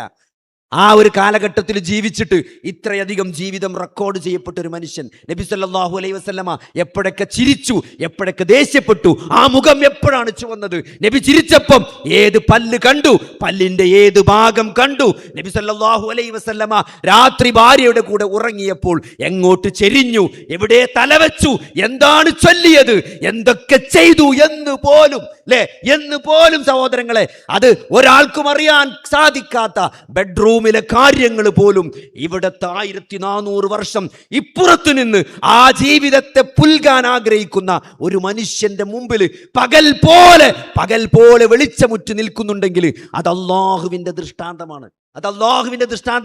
അതുകൊണ്ട് സഹോദരങ്ങളെ, ഈ ജീവിതത്തിന് അള്ളാഹു ഒരു ലക്ഷ്യം നിശ്ചയിച്ചിട്ടുണ്ടെങ്കിൽ അതിനുള്ള മാർഗം അള്ളാഹു വിശാലമാക്കി ഇവിടെ വെച്ചിട്ടുണ്ടെങ്കിൽ ആർക്കും അതറിയാൻ ആഗ്രഹിക്കുന്ന ആർക്കും അത് മനസ്സിലാക്കാനും അത് ജീവിതത്തിൽ നെഞ്ചോട് ചേർത്ത് വെക്കാനും ആ പാതയിലൂടെ സഞ്ചരിക്കാൻ ആത്മാർത്ഥമായി ആഗ്രഹിക്കുന്ന ഏതൊരാൾക്കും അത് കയ്യെത്തിപ്പിടിക്കാൻ പാകത്തിൽ ഏതുപോലെ സഹോദരങ്ങളെ, നിങ്ങൾ ശ്വസിക്കുന്ന വായു അത് ബേജാറുണ്ടോ? നിങ്ങൾക്ക് ബേജാറുണ്ടോ? ഞാൻ ഇപ്പൊ പെരിന്തൽമണ്ണ പോണ്, ഞാൻ മണ്ണാർക്കാട് പോണ്, അവിടുന്ന് ഞാൻ എങ്ങനെ ശ്വസിക്കും എന്ന് നിങ്ങൾ ബേജാറുണ്ടോ? ഇല്ല, അവിടെ വായുവുണ്ട്, അവിടെ ഓക്സിജൻ ഉണ്ട്. ആരെങ്കിലും വിചാരിക്കോ സഹോദരങ്ങളെ, നമുക്ക് പരിചയമുള്ളൊരു സ്ഥലത്തേക്ക് പോകുമ്പം ആരെങ്കിലും അവിടുന്ന് എനിക്ക് കുടിക്കാൻ വെള്ളം കിട്ടുമെന്ന് തോന്നാറുണ്ടോ? ഇല്ല. പക്ഷെ വെള്ളം കിട്ടാത്തൊരു സ്ഥലത്തേക്ക് പോകുമ്പം നമ്മൾ വെള്ളക്കുപ്പിയേറ്റ് പോകും. എന്നാൽ അന്തരീക്ഷ വായുവിലെ ഓക്സിജൻ അത് എവിടെയും സുലഭമാണ് എന്നതുപോലെ സഹോദരങ്ങളെ, ഈ ആദർശം മനസ്സിലാക്കാൻ ആഗ്രഹിക്കുന്ന ആളുകൾക്ക് എത്തിപ്പിടിക്കാൻ സാധിക്കുന്ന രൂപത്തിൽ അള്ളാഹു ഇവിടെ അവൈലബിൾ ആക്കിയതാണ്. നിങ്ങൾ ആലോചിക്ക്, ഈ ഇൻഫർമേഷൻ ടെക്നോളജി ഒക്കെ ഇത്രയും ഉന്നതയിലെത്തിയിട്ട് സഹോദരങ്ങളെ, ഈ ദീൻ എന്താ സംഭവിച്ചത്? ആൾക്കാർ നമ്മൾ തുടക്കത്തിൽ പണ്ട് റിലയൻസിന്റെ ഫോണൊക്കെ വന്നപ്പം റിലയൻസിന്റെ ഫോൺ വരും, ഒരു ഫോണൊക്കെ തരും, ഇത് കുത്തകാക്കും, നെറ്റിന്റെ പൈസ കൂട്ടുന്നൊക്കെയാണ് അന്ന് പത്രത്തിൽ വന്നിന്ന്. ഓരോരുത്തർ അന്ന് ഓരോ ലേഖനത്തിലേക്ക് എഴുതി വിട്ടിന്ന് നമ്മളെ അടിമകളാക്കാൻ പോവാണ്, നമ്മളെ ഒരു ചെറിയ ചാർജിന് നമുക്ക് ഇന്റർനെറ്റ് തരും, എന്നിട്ട് കുറച്ച് കഴിഞ്ഞാൽ ഓല് ഇതൊക്കെ പിടിച്ചെക്കുന്നു. സഹോദരങ്ങളെ, ഇപ്പൊ ഇന്റർനെറ്റ് എത്രയാണ്? ഒരു 2 GB ഒരു ദിവസം ഫ്രീ ആണ്. എത്ര പൈസ കുറവാണ്. പക്ഷേ ഈ ദീൻ സഹോദരങ്ങൾ, എത്രയൊക്കെ ഇൻഫർമേഷൻ ടെക്നോളജി വികസിച്ചിട്ടും നമ്മുടെ ദീൻ എളുപ്പമായിക്കാണ്, നമ്മുടെ ദീൻ സുഗമമായിക്കാണ്. നമുക്ക് രാവിലെ അദ്കാർ ചെല്ലാൻ, നമ്മളെ ഫോൺ ഉപയോഗിക്കുക, ഖുർആന്റെ അർത്ഥം നോക്കാൻ, നമ്മളെ ഒരു ദീനിനെ ആഗ്രഹിക്കുന്ന ആളുകൾക്ക് ദീൻ എളുപ്പമായിക്കാണ് അല്ലേ? മുമ്പത്തെക്കാളേറെ. പണ്ടൊക്കെ ഒരു ആയത്തും ഹദീസും പഠിക്കണമെങ്കിൽ വർഷങ്ങൾ, ദിവസങ്ങൾ യാത്ര ചെയ്ത് അത് ഇജാസത്തുള്ള ഒരു പണ്ഡിതന്റെ അടുത്ത് പോയിട്ട് സഹോദരങ്ങളെ അതിന്റെ അർത്ഥം ആശയമൊക്കെ അള്ളാഹുവിന്റെ റസൂൽ എങ്ങനെയാണ് സഹാബത്തിനെ പഠിപ്പിച്ചത് എന്ന് മനസ്സിലാക്കണമെങ്കിൽ അത്രയും സ്ട്രെയിൻ എടുക്കണം അല്ലേ? ഇബ്നു അബ്ബാസ് റളിയല്ലാഹു അൻഹു ഒരായത്തിന്റെ അർത്ഥം അറിയാൻ വേണ്ടിയിട്ട് മാസങ്ങളോളം യാത്ര ചെയ്ത് ഒരു അറബി ഗോത്രത്തിൽ നിന്ന് ഒരു സ്ത്രീയോട് ചോദിക്കുന്ന സംഭവങ്ങൾ ചരിത്രത്തിൽ കാണാൻ പറ്റും. ഒരു വാക്കിന്റെ അർത്ഥം അറിയാൻ വേണ്ടി, അറബികൾ എങ്ങനെയാണ് ആ പദം ഉപയോഗിക്കുന്നത് എന്ന് അറിയാൻ വേണ്ടിയിട്ടാണ് എന്താണ് ഇബ്നു അബ്ബാസ് റളിയല്ലാഹു ഒരു മാസത്തോളം യാത്ര ചെയ്ത്. നിങ്ങൾ ആലോചിച്ച് നോക്കി, ഇനി നമുക്കൊരു പ്രയാസമില്ല, ആ വാക്ക് നെറ്റിൽ അടിച്ചെടുത്താൽ മതി, ചാറ്റ് GPT-നോട് ചോദിച്ചാൽ മതി ആ വാക്കിന്റെ അർത്ഥം എന്താണ്. ഇബ്നു അബ്ബാസ് റളിയല്ലാഹു അൻഹു മനസ്സിലാക്കിയ ആ വാക്കിന്റെ അർത്ഥം എന്താണെന്ന് ചോദിച്ചാൽ പടപടപടപടേർന്ന് വരും. എങ്ങോട്ടും പോണ്ട. അപ്പൊ സഹോദരങ്ങളെ, ഈ ദീൻ പഠിക്കാൻ അള്ളാഹു അത്രയും കാര്യങ്ങൾ എളുപ്പമാക്കി വെച്ചത് എന്തുകൊണ്ടാണ്? ഈ ജീവിതത്തിന്റെ ലക്ഷ്യം അതായതുകൊണ്ടാണ്. അത് അള്ളാഹു അതിൽ പൂർണ്ണമായ നീതി നമ്മളോട് കാണിച്ചിട്ടുണ്ട്. അപ്പോൾ ഈ ജീവിതം എന്നത് അള്ളാഹുവുമായിട്ടുള്ള ഒരു നിരന്തരമായ ബന്ധമാണ്. ആ ബന്ധം നമുക്ക് കിട്ടണമെങ്കിൽ സഹോദരങ്ങളെ, നമ്മൾ ആദ്യം അള്ളാഹുവിനെ അറിയണം. ഫഅലം അന്നഹു ലാ ഇലാഹ ഇല്ലല്ലാഹ്. അതാണ് തൗഹീദിന്റെ അടിസ്ഥാനം. നിങ്ങൾ അറിയണം അള്ളാഹു മാത്രമാണ് ആരാധനക്കർഹനെന്ന്. ആ അറിവാണ് അള്ളാഹു മാത്രമാണ് ആരാധനക്കർഹൻ എന്ന അറിവാണ് സഹോദരങ്ങളെ ആദ്യമായിട്ടുണ്ടാകേണ്ടത്. അതറിയുമ്പോൾ, ആ റബ്ബിനെ അറിയുമ്പോഴാണ് സഹോദരങ്ങളെ, ആ റബ്ബിനെയാണ് ഞാൻ എൻ്റെ ജീവിതത്തിൽ അന്വേഷിക്കുന്നത്. നമ്മളെ ജീവിതത്തിൽ നമ്മൾ അന്വേഷിക്കുന്നത് ആരെയാണ് എന്ന് ആ റബ്ബിനെ അറിയുന്ന ഒരാൾ തിരിച്ചറിയും. ഞാൻ എൻ്റെ റബ്ബിനെയാണ് അന്വേഷിക്കുന്നത്. കാരണം ഇസ്ലാമിലേക്ക് വന്ന പല ആളുകളും അവർ ഇസ്ലാമിൽ എത്തിപ്പെടാനുള്ള കാരണം പറയുമ്പം ചെറുപ്പം മുതൽ അവർ ദൈവത്തെ അന്വേഷിച്ച് നടക്കുകയാണ്. ഇസ്ലാമിലേക്ക് വന്ന ആളുകൾ എഴുതിയ പുസ്തകങ്ങളൊക്കെ വായിച്ചു നോക്കിയാൽ മതി. അവർ ജീവിതത്തിന്റെ തുടക്കത്തിലെ ദൈവത്തെ അന്വേഷിച്ചുള്ള യാത്രയിലായിരിക്കും. ആ ദൈവത്തെ അവർ കണ്ടു. എവിടെ? അള്ളാഹുവിന്റെ റസൂല് വഹിയിലൂടെ പരിചയപ്പെടുത്തിയ ആ അള്ളാഹുവിൽ, ആ ദൈവത്തിന്റെ അസ്തിത്വത്തിലാണ് അവർ ദൈവത്തെ ദർശിച്ചത്. അത് സഹോദരങ്ങൾ, അത് എന്തുകൊണ്ടാണ്? അത് ഫഅലം അന്നഹു ലാ ഇലാഹ ഇല്ലല്ലാഹ്. നിങ്ങൾ അറിയണം, ആദ്യം നമ്മൾ അള്ളാഹുവിനെ പറ്റി അറിയണം. അതെങ്ങനെയാണ്? അത് അള്ളാഹു നൽകിയ വഹിയിലൂടെ അല്ലേ? നബി സല്ലല്ലാഹു അലൈഹി വസല്ലമ ആ സഹാബത്തിനെ പഠിപ്പിച്ചു അള്ളാഹു ആരാണ്. അള്ളാഹുവിൻ്റെ പേരുകളും നാമങ്ങളും ഗുണങ്ങളും വിശേഷണങ്ങളും പ്രവർത്തനങ്ങളും എല്ലാം അള്ളാഹുവിനെ പറ്റി പൂർണ്ണമായി പഠിപ്പിച്ചു. അള്ളാഹു വദൂദാണ്. അള്ളാഹു സ്വന്തം ഒരു മാതാവ് തൻ്റെ കുട്ടിയെ സ്നേഹിക്കുന്നതിനേക്കാൾ തൻ്റെ അടിമയോട് സ്നേഹമുള്ളവനാണ്, കാരുണ്യമുള്ളവനാണ് അള്ളാഹു എന്നുള്ള അറിവ്. അത് വല്ലാത്തൊരറിവാണ് അല്ലേ? നമ്മളെപ്പോഴും എന്താ പറയാ? അള്ളാഹു നരകം ഉണ്ടാക്കിയാണ് അല്ലേ? അള്ളാഹു നരകത്തിലിടാൻ പോവുകയാണ്. അള്ളാഹു ശിക്ഷിക്കുന്നവനാണ്. അള്ളാഹു തെറ്റ് ചെയ്തവരെ ശിക്ഷിക്കുന്നവനാണ് അല്ലേ? അള്ളാഹു വലിയ ശിക്ഷകൾ ഒരുക്കി വെച്ചിട്ടുണ്ട്. അങ്ങനെ നമ്മളൊക്കെ കൂടി എന്താണ് ചുട്ടി ചാമ്പലാക്കാൻ, തീക്കുണ്ടാരത്തിലെറിയാൻ വേണ്ടി വലിയൊരു തീക്കുണ്ടാരം ഉണ്ടാക്കിയിട്ട് പടച്ചവൻ നിൽക്കുന്നവനാണ് എന്ന് സഹോദരങ്ങളെ നമ്മൾ ഒരുപക്ഷെ വിചാരിച്ചിട്ടുണ്ടെങ്കിൽ സഹോദരങ്ങൾ ആലോചിച്ച് നോക്കി. നമ്മൾ ഒരു അപകടത്തെപ്പറ്റി ഒരാൾ മുന്നറിയിപ്പ് നൽകുമ്പോൾ അത് നമ്മളോട് സ്നേഹമുള്ള ഒരാളാണെങ്കിൽ സഹോദരങ്ങളെ നമ്മൾ എന്താ പറയാ? അത് ഗുണകാംക്ഷയായിട്ടാണ് കാണുക അല്ലേ? നിങ്ങൾ പോണ വഴിയിൽ ഇലക്ട്രിക് പോസ്റ്റ് പൊട്ടിക്കിടക്കുന്നുണ്ട്, അതുകൊണ്ട് ഇപ്പൊ നിങ്ങൾ പെരിന്തൽമണ്ണ പരിപാടിക്ക് വന്നതാണല്ലേ, എന്നാൽ നിങ്ങളെ വീട്ടിലേക്ക് പോണ പോസ്റ്റ് പൊട്ടിയിട്ടുണ്ട്, നിങ്ങൾ ഇനി പരിപാടി കഴിഞ്ഞ് തിരിച്ചു വരുമ്പം അതിൽ അപകടപ്പെടും, അതുകൊണ്ട് മറ്റേ വഴിക്കൂടെ വന്നോളി. നിങ്ങളെ വാട്സപ്പിൽ ഒരു മെസ്സേജ് വന്നിട്ടുണ്ടെങ്കിൽ, നിങ്ങളെ അയൽവാസി ഇപ്പം നിങ്ങളെ വിളിച്ചു പറഞ്ഞിട്ടുണ്ടെങ്കിൽ അയൽവാസിനോട് നമ്മളെന്താ പറയാ? ജിന്നെ പേടിപ്പിച്ചെന്നാ ചോദിച്ചങ്ങൾ? അല്ല, അവൻ നമ്മളെ ജീവനിൽ ഗുണകാംക്ഷയുള്ളവനാണ്, നമ്മളുടെ രക്ഷയിൽ ഗുണകാംക്ഷയുള്ളവനാണ്, നമ്മളോട് സ്നേഹമുള്ളത് കൊണ്ടാണ്. അതുകൊണ്ട് സഹോദരങ്ങളെ, ഈ നരകം പോലും, ഈ നരകത്തെ പറ്റിയുള്ള താക്കീത് പോലും, ഈ ശിക്ഷകളെ പറ്റിയുള്ള താക്കീത് പോലും റബ്ബിന് തൻ്റെ അടിമയോടുള്ള ഗുണകാംക്ഷയാണ്, നന്മയാണ്. എൻ്റെ അടിമ അവൻ നരകത്തിൽ പോകരുത്, എൻ്റെ അടിമ അവൻ സ്വർഗത്തിലെത്തണം എന്ന അള്ളാഹുവിൻ്റെ ഇഷ്ടമാണ് സഹോദരങ്ങളെ. ഒരടിമയെ അള്ളാഹു അത്രത്തോളം സ്നേഹിക്കുന്നുണ്ട് എന്ന് തിരിച്ചറിയാൻ നമുക്ക് സാധിക്കേണ്ടത് അപ്പോഴേ പറ്റുള്ളൂ. അത് അള്ളാഹുവിനെ പറ്റി അറിയുമ്പോഴേ പറ്റുള്ളൂ. അള്ളാഹു വദൂദാണ് അല്ലേ? അള്ളാഹു സ്നേഹത്തിൻ്റെ നിറകുടമാണ്. അള്ളാഹു റബ്ബുൽ ആലമീനാണ്. റബ്ബ് എന്നുള്ള പദം ആലോചിങ്ങൾ. റബ്ബ് എന്നുള്ള പദം റബ്ബുൽ ബൈത്ത്. റേഷൻ കാർഡ് എടുത്ത് നോക്കി, റേഷൻ കാർഡ് എടുത്തുണ്ടാവും രക്ഷിതാവ് അല്ലേ, രക്ഷാകർത്താവ് എന്നുണ്ടാവും. ഈ വീടിൻ്റെ രക്ഷാകർത്താവ് അല്ലെ, വല്യമ്മാൻ്റെ പേരാ. പണ്ട് വല്യാപ്പാൻ്റെ പേരായിരുന്നു, ഇപ്പോൾ വല്യമ്മാൻ്റെ പേരാ റേഷൻ കാർഡിലുണ്ടായത് അല്ലേ. റബ്ബുൽ ബൈത്ത് എന്താണ്? അത് രക്ഷിതാവ് എന്ന് പറഞ്ഞാൽ ആ വീടിൻ്റെ എല്ലാമാണ് രക്ഷിതാവ് എന്ന് പറഞ്ഞാൽ. അപ്പോൾ റബ്ബുൽ ആലമീൻ എന്ന് പറയുമ്പം ഈ സർവ്വലോകങ്ങളുടെയും രക്ഷിതാവായ ഒരു അള്ളാഹു. ഫാത്തിഹയിൽ അള്ളാഹുവിനെ പരിചയപ്പെടുത്തി തരികയാണ് അല്ലേ. റബ്ബുൽ ആലമീൻ, റഹ്മാനുർ റഹീം, മാലിക് യൗമിദ്ദീൻ. ഇതന്നെ പോരെ സഹോദരങ്ങളെ? ഈ 3 വാക്ക് പോരെ നിങ്ങൾക്ക് അള്ളാഹു ആരാണെന്ന് മനസ്സിൽ കൊണ്ട് നടക്കാൻ? ആ അള്ളാഹു ആരാണെന്ന് മനസ്സിലിട്ട് നടക്കാൻ ഈ 3 വാക്ക് പോരെ? ഈ 3 വാക്ക് പോരെ? റബ്ബുൽ ആലമീൻ, റബ്ബുൽ ആലമീൻ, ഈ സർവ്വലോകങ്ങളുടെയും രക്ഷിതാവ്. ആ അള്ളാഹുവിൽ നിന്ന് നിങ്ങൾക്ക് ഒളിച്ചു പോകാൻ സാധ്യമല്ല.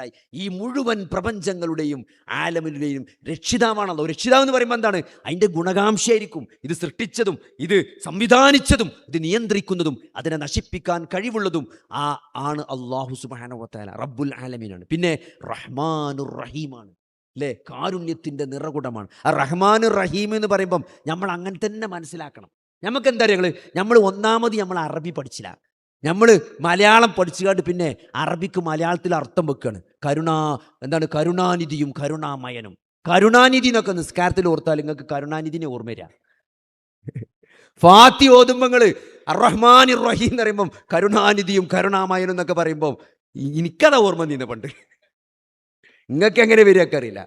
അതേമാതിരി ഔദു ബില്ലാഹി മിനശ് ശൈത്വാനിർ റജീം എന്ന് പറയുമ്പം നിങ്ങൾക്ക് എന്താ ഓർമ്മ വരിക? ഇത് ശരണം എന്നാ പറയുക. അല്ലാഹുവിൽ ശരണം. എന്താ ഇപ്പം ശരണം എന്നൊക്കെ പറഞ്ഞ അല്ലേ?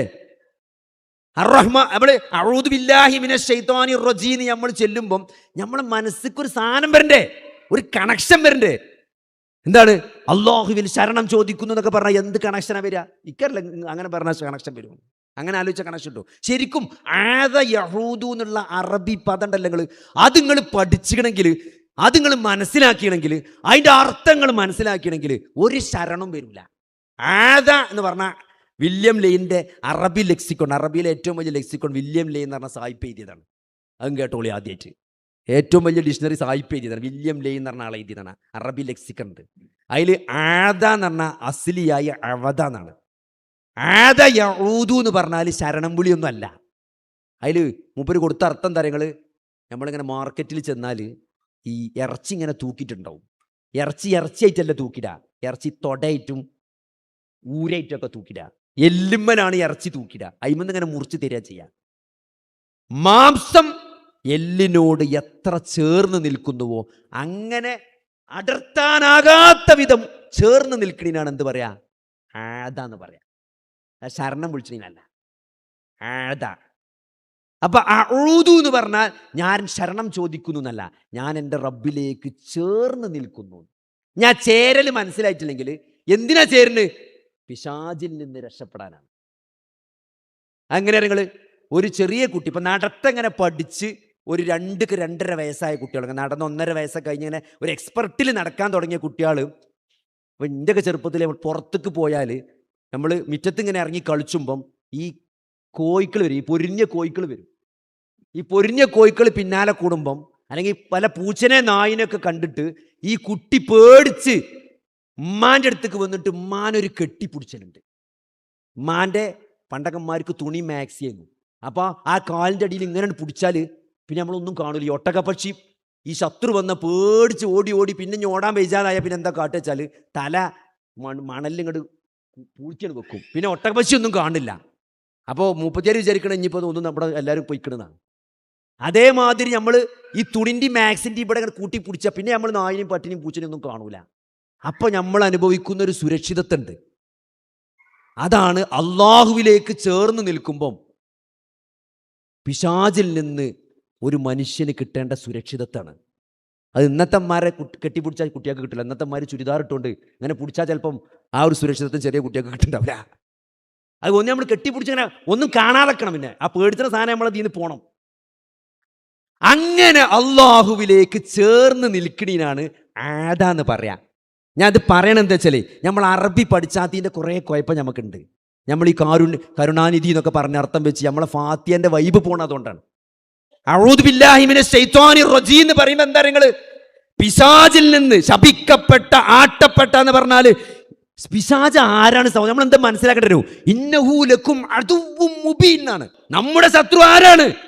ഇബ്ലീസാണ്, പിശാചാണ്. കാരണം ഇന്നഹു ലക്കും അദുവ്വും മുബീനാണ്, അവൻ പ്രത്യക്ഷമായ ശത്രുവാണ് എന്ന് അള്ളാഹു മനുഷ്യന് താക്കീത് നൽകിയ മനുഷ്യന്റെ മുഖ്യ ശത്രു അത് പിശാചാണ്. ആ പിശാചിൽ നിന്ന് അള്ളാഹുവിലേക്കുള്ള സംരക്ഷണമാണ്.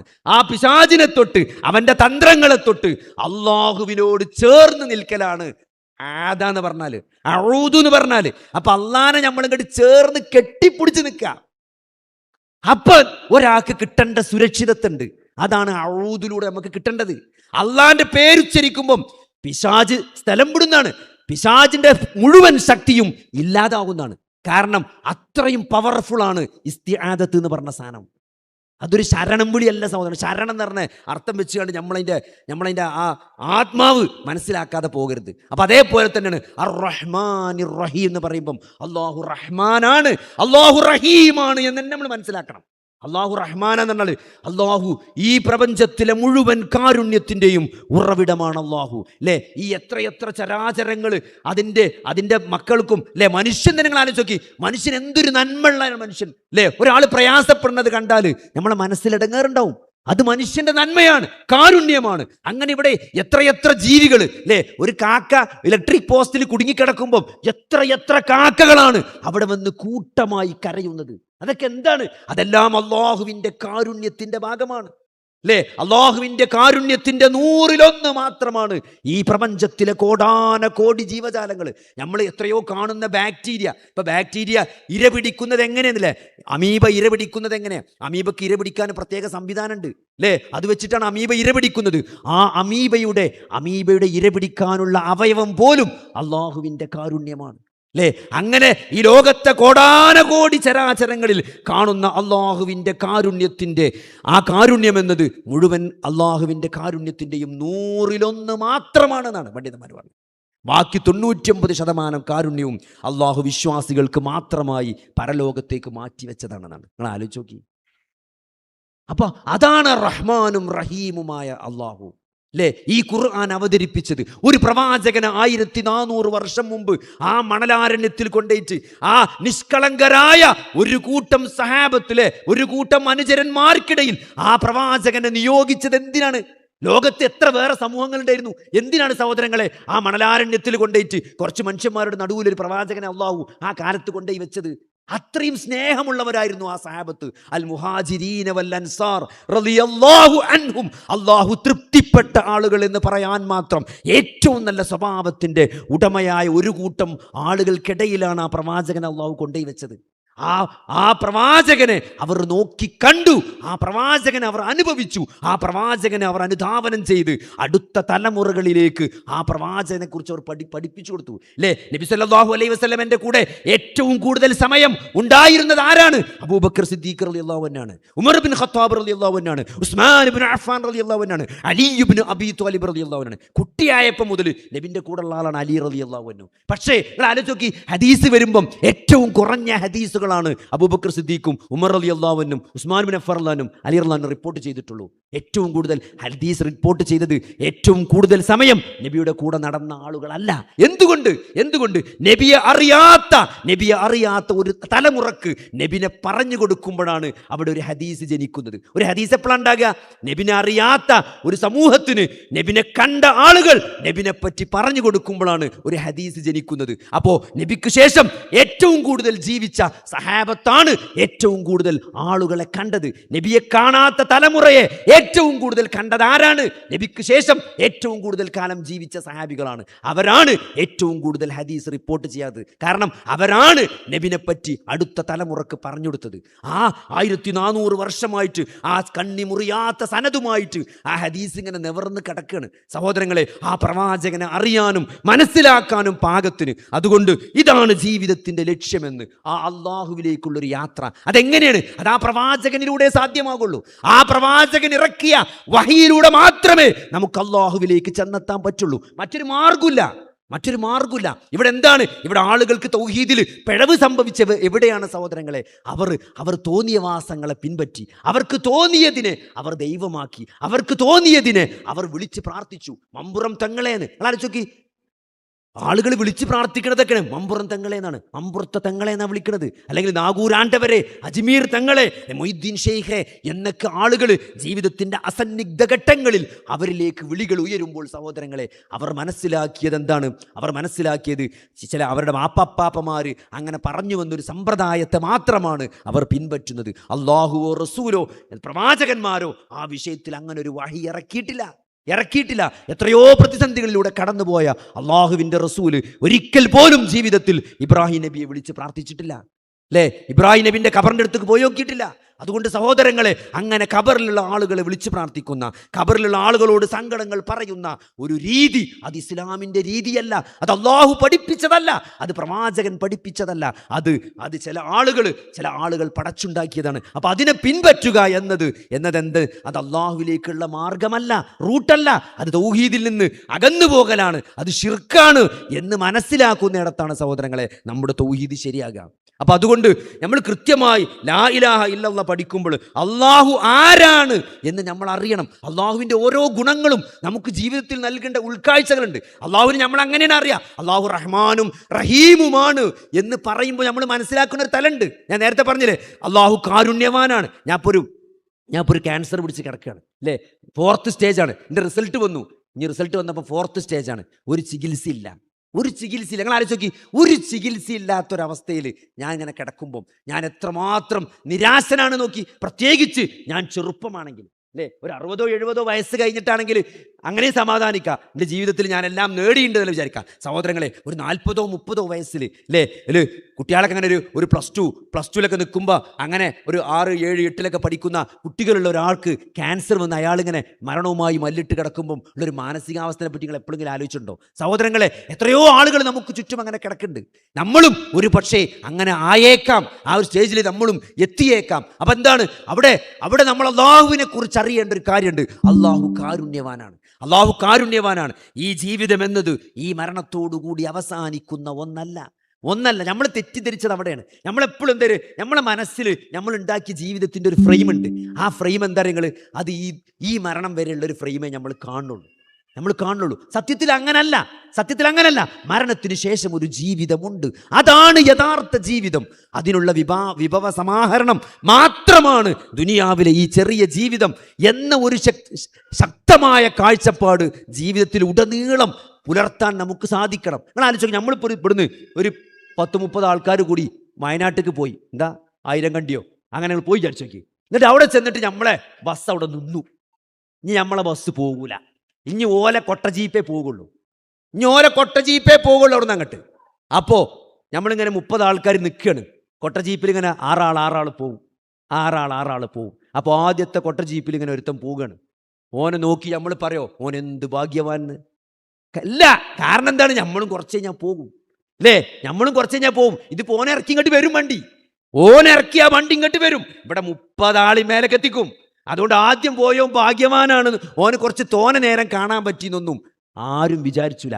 അതേപോലെയാണ് മരണം. നമ്മളെ അയൽവാസി, നമ്മളെ സഹോദരൻ 40ാമത്തെ വയസ്സിൽ ക്യാൻസർ പിടിച്ച് മരിച്ചാൻ കിടക്കുന്നുണ്ടെങ്കിൽ ഓൻ നിർഭാഗ്യവാനല്ല സഹോദരങ്ങളെ. ആ വണ്ടി തിരിച്ചു വരും. കൊട്ട ജീപ്പ് കുറച്ച് കഴിഞ്ഞാൽ വരും. അടുത്ത വണ്ടിയിൽ നമ്മളും പോകും. കുറച്ച് നേരം ചിലപ്പോൾ ഒന്ന് അധികം കിട്ടിയെന്നുള്ളൂ. അതെന്താ നിങ്ങൾ? അത് നമുക്ക് വലിയ ദൂരമായിട്ട് തോന്നുകയാണ്. പക്ഷേ ഈ പ്രപഞ്ചത്തെ സൃഷ്ടിച്ച ആ 50,000 വർഷത്തെ നീണ്ട വിചാരണയുള്ള ഒരു ദിവസത്തിൽ നിൽക്കുമ്പം അതൊന്നും ഒരു വർഷമായിട്ടോ ദിവസമായിട്ടോ ഒന്നും തോന്നില്ല. അത്രയും ചെറുതായിരിക്കും ഇഹലോക ജീവിതം. അതുകൊണ്ട് അതിലൊന്നും ഒരു പ്രയാസം ഉണ്ടാവില്ല. അതുകൊണ്ട് സഹോദരങ്ങളെ, ഈ മരണത്തോടെ അവസാനിക്കുന്ന ജീവിതത്തിൻ്റെ ആ ചെറിയ ഫ്രെയിം വർക്കിനെ ഒന്നും മാറ്റി പ്രതിഷ്ഠിച്ച് മരണത്തോടെ തുടങ്ങുന്ന അറ്റമില്ലാത്ത അവസാനമില്ലാത്ത ഒരു വലിയ ജീവിതം എനിക്ക് വരാനുണ്ടെന്നും അതാണ് യഥാർത്ഥ ജീവിതമെന്നുള്ള ജീവിതത്തിന്റെ ഏറ്റവും ശരിയായ കാഴ്ചപ്പാട് മനസ്സിൽ കുറിച്ചിടാൻ, അത് മനസ്സിൽ കൊത്തിവെക്കാൻ, ഏത് പ്രതിസന്ധിയിലും ഏത് പ്രയാസങ്ങൾ വന്നു ചേരുമ്പോഴും ഇതിൽ നന്മയുണ്ട്, ഇതെന്റെ റബ്ബ് എനിക്കറിഞ്ഞു നൽകിയതാണ്, അതിൽ എനിക്കൊരു തുറവിയുണ്ട്, മരണാനന്തര ജീവിതത്തിൽ എനിക്ക് രക്ഷ നൽകാൻ എൻ്റെ റബ്ബ് നൽകിയ ഓഫറാണ് എന്ന് മനസ്സിലാക്കാനുള്ള ഒരു വിശാലത നമുക്ക് കിട്ടണമെങ്കിൽ അള്ളാഹുവിനെ കുറിച്ച് ചില കാര്യങ്ങൾ നമ്മൾ അറിയേണ്ടതുണ്ട്, അല്ലേ? ഈ ജീവിതത്തെക്കുറിച്ച് നമ്മൾ അറിയേണ്ടതുണ്ട്, ഈ ജീവിതത്തിൻ്റെ ലക്ഷ്യത്തെക്കുറിച്ച് നമ്മൾ ഏറ്റവും ശരിയായി മനസ്സിലാക്കേണ്ടതുണ്ട്. അപ്പം അതുകൊണ്ട് സഹോദരങ്ങളെ, അള്ളാഹുവിനെ മാത്രം ആരാധിക്കാന്ന്. ഈ ആരാധന എന്താണ്? അള്ളാഹ്ക്ക് ഇഷ്ടമുള്ള കാര്യം ചെയ്യുക, അള്ളാഹ്ക്ക് ഇഷ്ടമുള്ള കാര്യം പറയാ, അള്ളാഹ്ക്ക് ഇഷ്ടമുള്ള കാര്യം ചിന്തിക്കുക. അതാണ് ജീവിതത്തിൻ്റെ ലക്ഷ്യം, അതാണ് ഇബാദത്ത്, അതാണ് പ്രാർത്ഥനയിലൂടെ നടക്കുന്നത്, അതാണ് സഹോദരങ്ങളെ. അപ്പോൾ ഒരു ദിവസം നേരം വെളുക്കുമ്പം നമ്മൾ ആലോചിക്കേണ്ടതാണ്, അതിൽ നിന്ന് നമ്മളെ ഉള്ളോട്ട് വലിക്കുന്നത് എന്താണ്, പിറകോട്ട് വലിക്കുന്നത് എന്താണ്? നമ്മുടെ പാപങ്ങളാണ്, നമ്മുടെ കുരുത്തക്കേടുകളാണ്, നമ്മളെ തെറ്റുകളാണ്. ഈ ഒരു മാനസികാവസ്ഥയിൽ നിന്ന് നമ്മളെ പിറകോട്ട് വലിക്കുന്നതാണ്. ഞാൻ ഇപ്പം എന്തൊക്കെ തോന്നിയാസം കാട്ടി, ഞാൻ ഇപ്പോൾ അവിടെ അങ്ങനെ ചെയ്തു, ഇവിടെ എങ്ങനെ ചെയ്തു, ഞാനിപ്പോൾ എങ്ങനെ, എനിക്ക് പടച്ചോനെ എങ്ങനെ ഒരു തൃപ്തി കിട്ടുമോ? പടച്ചോൻ്റെ തൃപ്തി സഹോദരങ്ങൾ കാണിച്ചു. അല്ലാഹ് പറയാണ്, ഖുൽ യാ ഇബാദിയല്ലദീന അസ്റഫു. എന്താണ് ആ വാക്കുകൾ ആലോചിച്ച് നോക്കി. അല്ലാഹു യാ അയ്യുഹല്ലദീന ആമനു എന്ന് സത്യവിശ്വാസികളെ എന്ന് വിളിച്ചിട്ട് അള്ളാഹു അഭിസംബോധന ചെയ്തിട്ടുണ്ട്. യാ അയ്യുഹന്നാസ്, അല്ലയോ ജനങ്ങളെ എന്ന് വിളിച്ചിട്ട് അള്ളാഹു അഭിസംബോധന ചെയ്തിട്ടുണ്ട്. ഖുൽ യാ അയ്യുഹൽ കാഫിറൂൻ, അല്ലയോ കാഫിരീങ്ങളെ എന്ന് വിളിച്ചിട്ട് പോലും ഖുർആൻ അള്ളാഹു അഭിസംബോധന ചെയ്തിട്ടുണ്ട്. പക്ഷേ അതിലൊക്കെ മനസ്സിക്കൊള്ളൊരു അഭിസംബോധന എന്ന് പറഞ്ഞത് യാ അയ്യു ഖുൽ യാ അയ്യുഹല്ലദീന, എന്താണ്? ഖുൽ യാ ഇബാദിയല്ലദീന അസ്റഫു, തൻ്റെ ആത്മാക്കളോട് അതിക്രമം ചെയ്ത എൻ്റെ അടിമകളെ ലാ തഖ്നതു മിൻ റഹ്മത്തില്ലാ, നിങ്ങൾ അല്ലാഹുവിൻ്റെ കാരുണ്യത്തെ പറ്റി നിരാശപ്പെടരുതാണ്. നിരാശപ്പെടുന്ന ഖുർആന്റെ 2-3 വാക്കുകളുണ്ട്. ലാ തഖ്നതു മിൻ റഹ്മത്തില്ലാ, ലാ തൈഅസു മിൻ റൗഹില്ലാ. ഇതൊക്കെ വല്ലാത്ത വാക്കാണ്. അള്ളാഹുവിൻ്റെ ആശ്വാസത്തെ പറ്റി നിങ്ങൾ നിരാശരാകരുത് കേട്ടോ, അള്ളാഹുവിൻ്റെ കാരുണ്യത്തെ പറ്റി നിങ്ങൾ നിരാശരാകരുത് കേട്ടോ, നിരാശപ്പെടരുത് കേട്ടോ എന്നൊക്കെ പറയുമ്പോൾ ആരോടാണ്? ഇന്നല്ലാഹ യഗ്ഫിറുദ്ദുനൂബ ജമീഅ, ഇന്നല്ലാഹ യഗ്ഫിറുദ്ദുനൂബ ജമീഅ. അള്ളാഹു നിങ്ങളുടെ മുഴുവൻ പാപങ്ങളും നിങ്ങൾക്ക് പുറത്തു തരുന്നു. ഒരു മനുഷ്യനെ കൊണ്ട് പറയാൻ പറ്റും സഹോദരങ്ങളെ? നിങ്ങളെ ബിസിനസ് സ്ഥാപനത്തിൽ നിന്ന് ലക്ഷങ്ങൾ അടിച്ചു മാറ്റി നിങ്ങൾക്ക് വലിയ നഷ്ടമുണ്ടാക്കിയ, സോഷ്യൽ മീഡിയയിൽ നിങ്ങളെ തേജോവധം ചെയ്ത, നിങ്ങളെ അപമാനിച്ച, നിങ്ങളുടെ മുഴുവൻ അഭിമാനത്തിനും ക്ഷതം വരുത്തിയ, നിങ്ങളെ ബിസിനസ്സിന് വലിയ ക്ഷതമുണ്ടാക്കിയ നിങ്ങളുടെ കീഴ് ജീവനക്കാരന്, നിങ്ങളുടെ പാർട്ട്ണർക്ക്, നിങ്ങളുടെ ബന്ധുവിന്, നിങ്ങളുടെ അളിയന്, നിങ്ങളുടെ ജ്യേഷ്ഠന്, നിങ്ങളുടെ പിതാവിന്, നിങ്ങളുടെ അമ്മോശന് നിങ്ങൾക്ക് പുറത്തു കൊടുക്കാൻ പറ്റുമോ?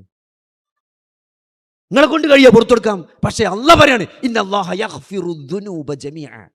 അല്ലാഹ് ആരെ വിളിച്ചിട്ടാ പറയണേ? പാപങ്ങൾ ചെയ്ത് നിരാശപ്പെട്ട് കഴിയുന്ന അടിമകളെ വിളിച്ചിട്ട് പടച്ചോൻ പറയാണ് ലാ തഖ്നതു മിൻ റഹ്മത്തില്ലാ, ഇന്നല്ലാഹ യഗ്ഫിറുദ്ദുനൂബ ജമീഅ.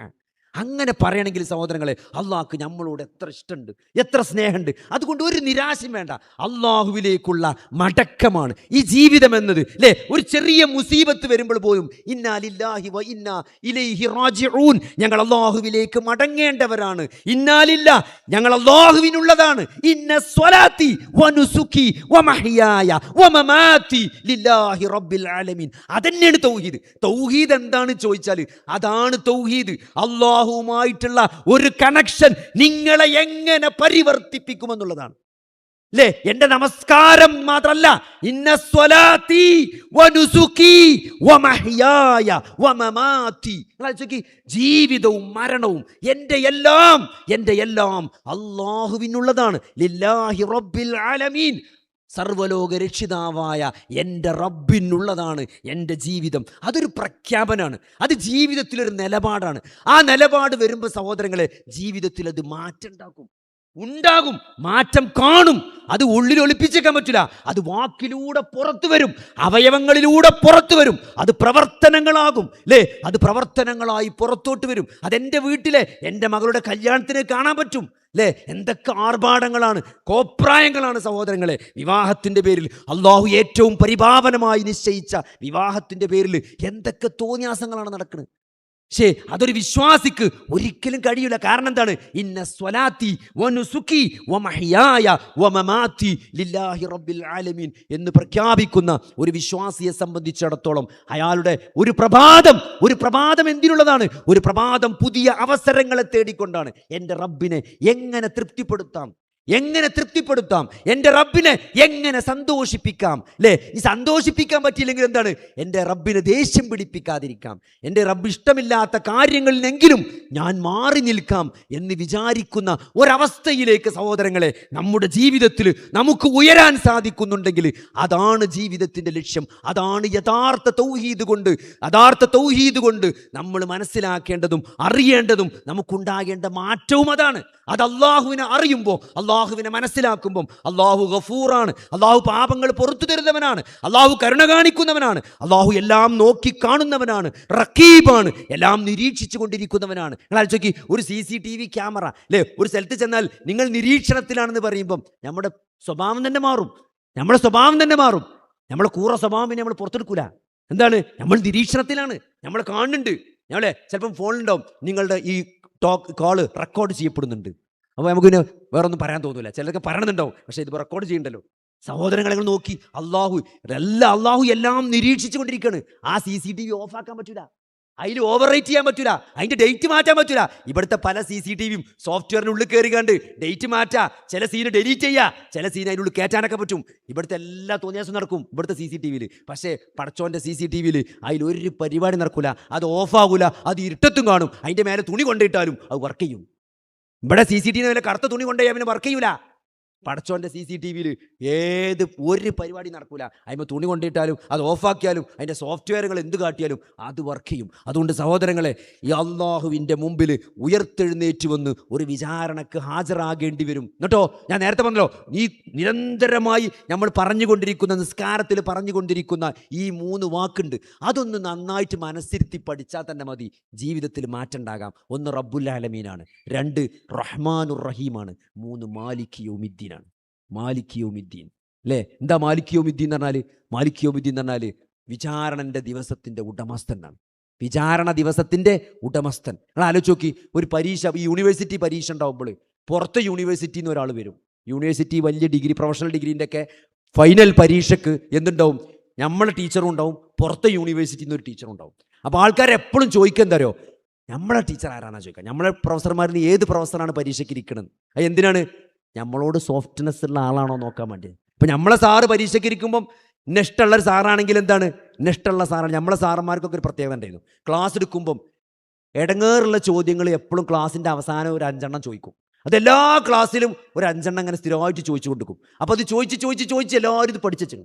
ഇതെന്തിനാ നിങ്ങൾ ഈ ഫൈനൽ യൂണിവേഴ്സിറ്റി പരീക്ഷ നടക്കുമ്പോൾ ഈ പുറത്തുനിന്ന് വന്ന ആൾ കുറേ ചോദ്യം ചോദിച്ച് നമ്മൾ തളർത്തി നമ്മളിങ്ങനെ മൂന്നിറക്കുകയാണെങ്കിൽ ഈ പ്രൊഫസർ ഈ ചോദ്യം ചോദിക്കും. ഭയങ്കര ബുദ്ധിമുട്ടുള്ള ചോദ്യക്കാരൻ, പക്ഷേ എല്ലാ ക്ലാസ്സിലും ചോദിച്ചുകൊണ്ട് ഇത് കാണാപ്പാടേക്കാരം. അപ്പം നമ്മളെ കൊണ്ട് പറയിപ്പിക്കുമ്പം എന്ത് ചെയ്യും? മറ്റേ ഇപ്പാൾ തിരക്കിടില്ലല്ലോ. അങ്ങനെ നമ്മളെ പൊക്കിയെടുക്കുന്ന പ്രൊഫസർമാരുണ്ട്. നിങ്ങൾ ആലോചിച്ച് നോക്കി, മാലിക് യൗമിദ്ദീൻ എന്ന് പറഞ്ഞാൽ ഒരു ദിവസം നമ്മൾ എത്ര വട്ടാണ് മാലിക് യൗമിദ്ദീൻ പറയണത്? ആരോടാ പറയണത്? പടച്ചോനോടാ പറയണത്. എന്താണ്? വിചാരണ ദിവസത്തിൻ്റെ ഉടമസ്ഥൻ. ആരാണ് ആ ഉടമസ്ഥൻ? അത് പടച്ചോനാണ്. ഏത് പടച്ചോൻ? നമ്മൾ ഒരു ദിവസം 17 പ്രാവശ്യം ഫാത്തിഹ പടച്ചോന്റെ മുമ്പിൽ നിന്ന് ചെല്ലണേ. ആ പടച്ചോന്റെ മുമ്പിക്കാണ് നമുക്ക് വിചാരണക്ക് പോകാല്ലേ. എന്തിനാണ് ബേജാറാകണേ? നിങ്ങൾ ഏത് പ്രതിസന്ധിയിലും വിളിക്കുന്ന ആ പടച്ചോൻ എല്ലാ കാര്യം അല്ലേ. ചില രാത്രിയാകാൻ വിശ്വാസിക്ക് ഇഷ്ടമാണ്. എന്താണ് രാത്രിയാകണം? എന്തിനാണ്? രാത്രിയുടെ അവസാന യാമാവുമ്പം എൻ്റെ സങ്കടങ്ങളൊക്കെ ഒന്നാം ആകാശത്തേക്ക് എൻ്റെ റബ്ബ് ഇറങ്ങി വരും. ആർക്കാണ് പ്രശ്നമുള്ളതെന്ന് ചോദിക്കും. ആ പ്രശ്നങ്ങളൊക്കെ പടച്ചോൻ കേട്ട് പരിഹരിക്കും അല്ലേ. പ്രാർത്ഥിക്കുന്നവരുടെ പ്രാർത്ഥനയ്ക്ക് അല്ലാഹു ഉത്തരം നൽകാൻ വേണ്ടി ഒന്നാം ആകാശത്തേക്ക് ഇറങ്ങി വരും എന്ന് പറയുമ്പം ഒരു മഗ്‌രിബ് ആവുമ്പം വിശ്വാസിക്ക് പ്രതീക്ഷയാണ്. ഇന്ന് എൻ്റെ പടച്ചോനോട് പറയണം. നിങ്ങൾ ആലോചിച്ച് നോക്കി അല്ലേ. അദാലത്തിന് പോകൂലേ നമ്മൾ? കുറേ പരാതിയായിട്ട് മന്ത്രിനെ കാണാൻ പോകും. ഒരു മന്ത്രി വരുമ്പോൾ ആൾക്കാരൊക്കെ കൂടി നിൽക്കണം. എന്തിനാണ്? അതൊന്നുമില്ല, വെറുതെ പേപ്പർ എഴുതി വേസ്റ്റ് കിട്ടുള്ളൂ.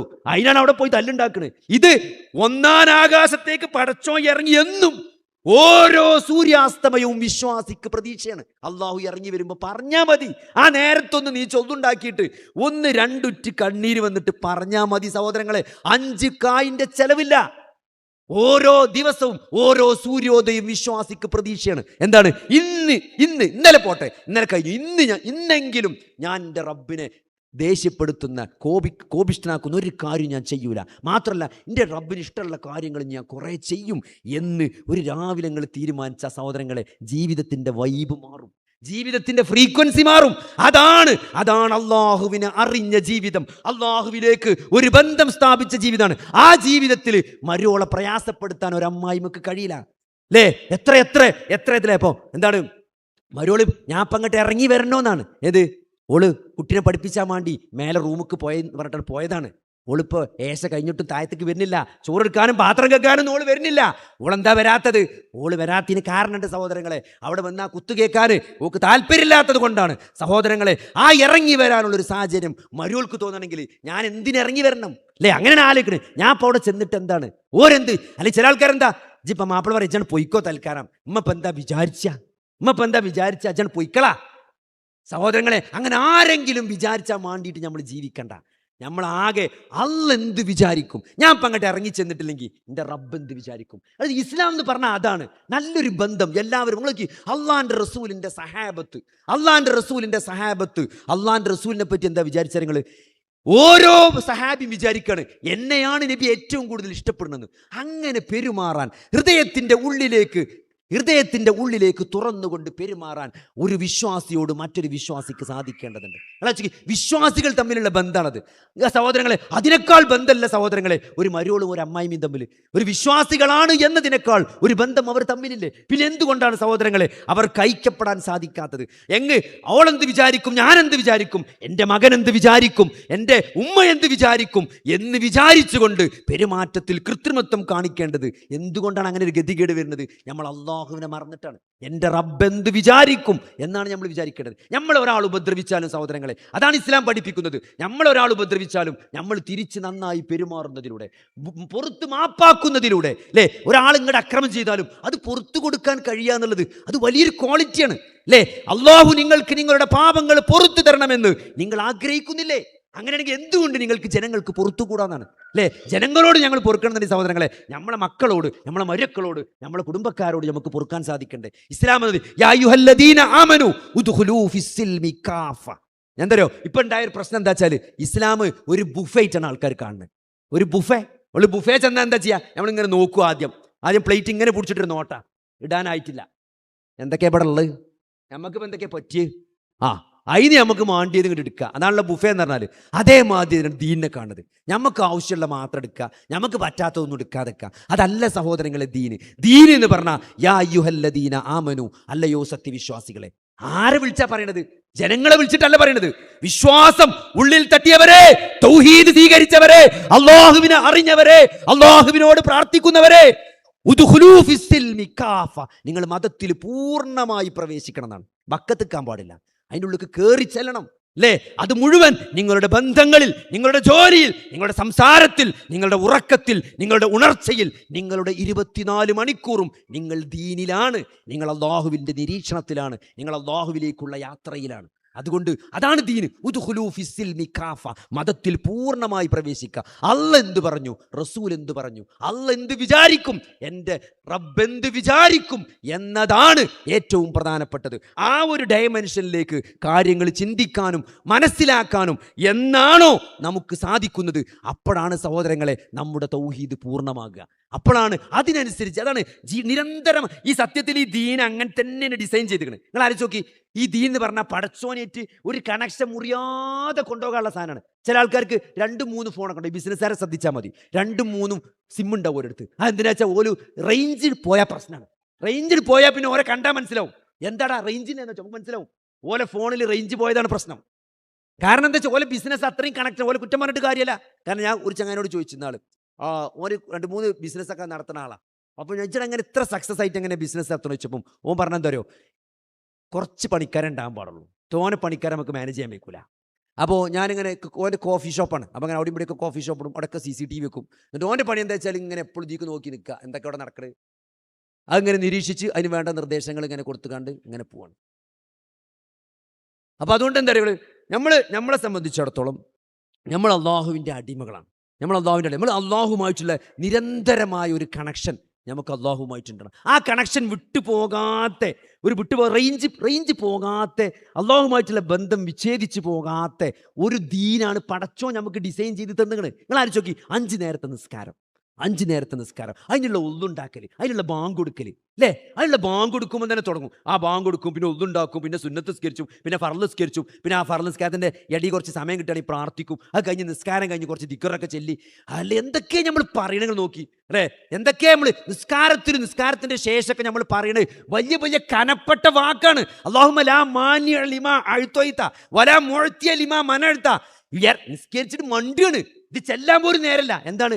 ഓൻ ഓഫീസിൽ പേപ്പർ കൊടുത്തിട്ട് അത് ശരിയാവുമല്ലേ എന്ന് അറിയാൻ വേണ്ടി മണ്ടിയാണ്. ഇവിടെ പറയണെന്തരോ അല്ലാഹുമ്മ മാനിഅ ലിമാ അഅ്തൈത വലാ മുഅ്തിയ ലിമാ മനഅ്ത വലാ റാദ ലിമാ ഖളൈത എന്നൊക്കെ പറഞ്ഞിട്ട് മണ്ടിയാണ്. പറയണത് എന്താണ്? അള്ളാഹു തരാൻ തീരുമാനിച്ച ഒരാൾക്കും തരാൻ കഴിയില്ല, അള്ളാഹു തട്ടാൻ തീരുമാനിച്ച ഒരാൾക്കും തരാൻ കഴിയൂല എന്ന് പറഞ്ഞിട്ടാണ് ഓഫീസിലേക്ക് കൊണ്ടുവരുന്നത്. ബേജാറാണ്. പറയുന്ന അർത്ഥം തന്നെ മനസ്സിലാക്കണില്ല. ഞാൻ പറഞ്ഞത് അത്രയും നമ്മുടെ ജീവിതഗന്ധിയായ ഒരു ദീനാണ് അള്ളാന്റെ റസൂൽ നമുക്ക് തന്നുകണ്. 5 നേരത്തെ നിസ്കാരം, ദിക്ർ, രാവിലെയും വൈകുന്നേരത്തെ പ്രാർത്ഥന, ഇത് നമ്മളൊന്ന് മനസ്സറിഞ്ഞ് ഇതൊക്കെ എല്ലാവരും ചെയ്യുന്നുണ്ട്. നിസ്കരിച്ചുണ്ട്, നോൻപോൽക്കുണ്ട്, ദിക്റിലുണ്ട്, എല്ലാം ചെയ്യുന്നുണ്ട്. പക്ഷെ എന്താ നിങ്ങള് നമ്മളെ മനസ്സവിടല്ല. ഇതൊന്നും മനസ്സ് വെച്ച് ചെയ്താൽ തന്നെ സഹോദരങ്ങളെ നമ്മളെ ലൈഫ് മാറും. ഒരു ദിവസം ചെല്ലണേ ഒരു അല്ലാഹു അക്ബറെങ്കിലും ആത്മാർത്ഥമായി ചെല്ലിയാൽ, ഒരു ഫാത്തിഹെങ്കിലും ഉള്ളിൽ കൊണ്ട് നമ്മൾ ചെല്ലിയാൽ സഹോദരങ്ങളെ, ഒരു നിസ്കാരെങ്കിലും 2 റക്അത്ത് സുന്നത്ത് നിസ്കാരെങ്കിലും നല്ലോം പോലെ നിസ്കരിച്ചാൽ, ഒരു ജീവിതത്തിൽ ഒരു ദിവസം ഒരു ഒന്നെങ്കിലും മര്യാദയ്ക്കൊന്ന് മനസ്സറിഞ്ഞെടുത്താൽ അവിടെ നമ്മളെ ജീവിതം മാറും. അത്രയും അടിപൊളിയാണ് ഈ ദീൻ അള്ളാന്റെ റസൂൽ നമുക്ക് പഠിപ്പിച്ചു തന്നിട്ടുള്ളത്. അതുകൊണ്ട് സഹോദരങ്ങളെ, നമ്മൾ എത്രയേ ഉള്ളൂ ഇതൊന്ന് പഠിക്കാൻ ശ്രമിക്കുക, ഇതൊന്ന് അറിയാൻ ശ്രമിക്കുക. എന്നിട്ട് അത് ജീവിതത്തിൽ പകർത്താനുള്ള ഒരു യുദ്ധമായി, ഒരു സ്ട്രഗിളായിട്ട്, ഒരു ജിഹാദായിട്ട്, ഒരു നിരന്തരമായ ഫീഡ്ബാക്ക് ആയിട്ട് അല്ലേ? ഇനി നമുക്ക് ഇത്രേ പറ്റുള്ളൂ, നാളെ ഒന്നുകൂടി ഉസാറാക്കണം, മറ്റന്നാൾ അതിനേക്കാൾ ഉസാറാക്കണം. അങ്ങനെ നിരന്തരമായ ഒരു എൻട്രൻസിന് പഠിച്ച കുട്ടി പണ്ട് പറഞ്ഞ ഓർമ്മയാണ്, ഞാൻ ഇന്നലെ പഠിച്ചതിനേക്കാൾ ഇന്ന് പഠിക്കും, ഇന്ന് പഠിച്ചതിനേക്കാൾ നാളെ പഠിക്കും. ഞാൻ അങ്ങനെ പഠിച്ച് മുന്നേറിയതാണ് എനിക്ക് കിട്ടാനുള്ള കാരണം. ഒരു ഇന്റർവ്യൂവിൽ ഒരു കുട്ടി പറഞ്ഞതായിട്ട് ഇപ്പോൾ എൻ്റെ മനസ്സിലുണ്ട്. സഹോദരൻ, അങ്ങനെ ദീൻ അങ്ങനെയാണോ? ഇന്നത്തെക്കാൾ നാളെ, നാളത്തെക്കാൾ മറ്റന്നാളത്തെക്കാൾ അതിൻ്റെ പിറ്റേന്ന്, ഈ നോമ്പിനേക്കാൾ അടുത്ത നോമ്പിനേക്കാൾ അതിൻ്റെ അടുത്തപ്പുറത്തെ നോമ്പിന് അല്ലേ? അങ്ങനെ നമ്മളങ്ങനെ മരിച്ചാനാവുമ്പോഴത്തിന് നമ്മൾ നല്ലൊരു ദറജയിലെത്തിയിട്ട് അല്ലേ, ഏറ്റവും നല്ല ദിവസം, ഞാൻ നിന്നെ കണ്ടുമുട്ടുന്ന ദിവസം എൻ്റെ ഏറ്റവും നല്ല ദിവസമാക്കണേ എന്ന് സഹാബികൾ പ്രാർത്ഥിച്ചിരുന്നു. സഹാബിമാരുടെ പ്രാർത്ഥനയിൽ നമുക്ക് ആ വാക്ക് കാണാൻ പറ്റും. ഞാൻ നിന്നെ കണ്ടുമുട്ടുന്ന ദിവസം എൻ്റെ ജീവിതത്തിലെ ഏറ്റവും നല്ല ദിവസം.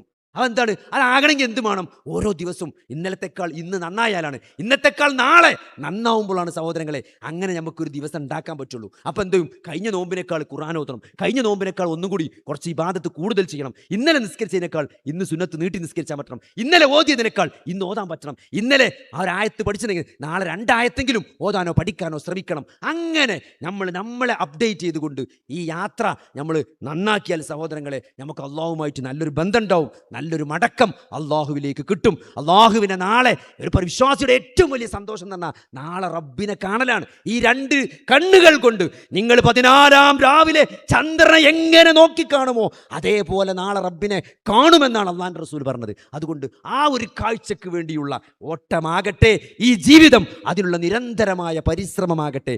ദീൻ പഠിച്ചുകൊണ്ട്, ഖുർആൻ പഠിച്ചുകൊണ്ട്, അത് പ്രാവർത്തികമാക്കിക്കൊണ്ട് ഈ സ്ട്രഗിൾ ചെയ്യുമ്പോൾ സഹോദരങ്ങളെ അള്ളാഹു ആ സ്ട്രഗിൾ കാണും, അള്ളാഹു ആ സ്ട്രഗിൾ അറിയും. അതുകൊണ്ട് നമ്മൾ അള്ളാഹുവിലേക്ക് ഒരു ചാണെടുത്താൽ അള്ളാഹു ഒരു മുഴം ഇങ്ങോട്ടെടുക്കും. നമ്മൾ അള്ളാഹുവിലേക്ക് നടന്നാൽ അള്ളാഹു നമ്മളിലേക്ക് ഓടുമെന്നാണ്. അങ്ങനത്തെ കാരുണ്യവാനായ തൻ്റെ അടിമയെ അങ്ങേയറ്റം മാതാവിനേക്കാളേറെ അടിമയെ സ്നേഹിക്കുന്ന ഒരു അള്ളാഹുവിലേക്കുള്ള ഓട്ടമാകട്ടെ ഈ ജീവിതം. അതിന് അള്ളാഹു നമുക്ക് തൗഫീക്ക് നൽകുമാറാകട്ടെ.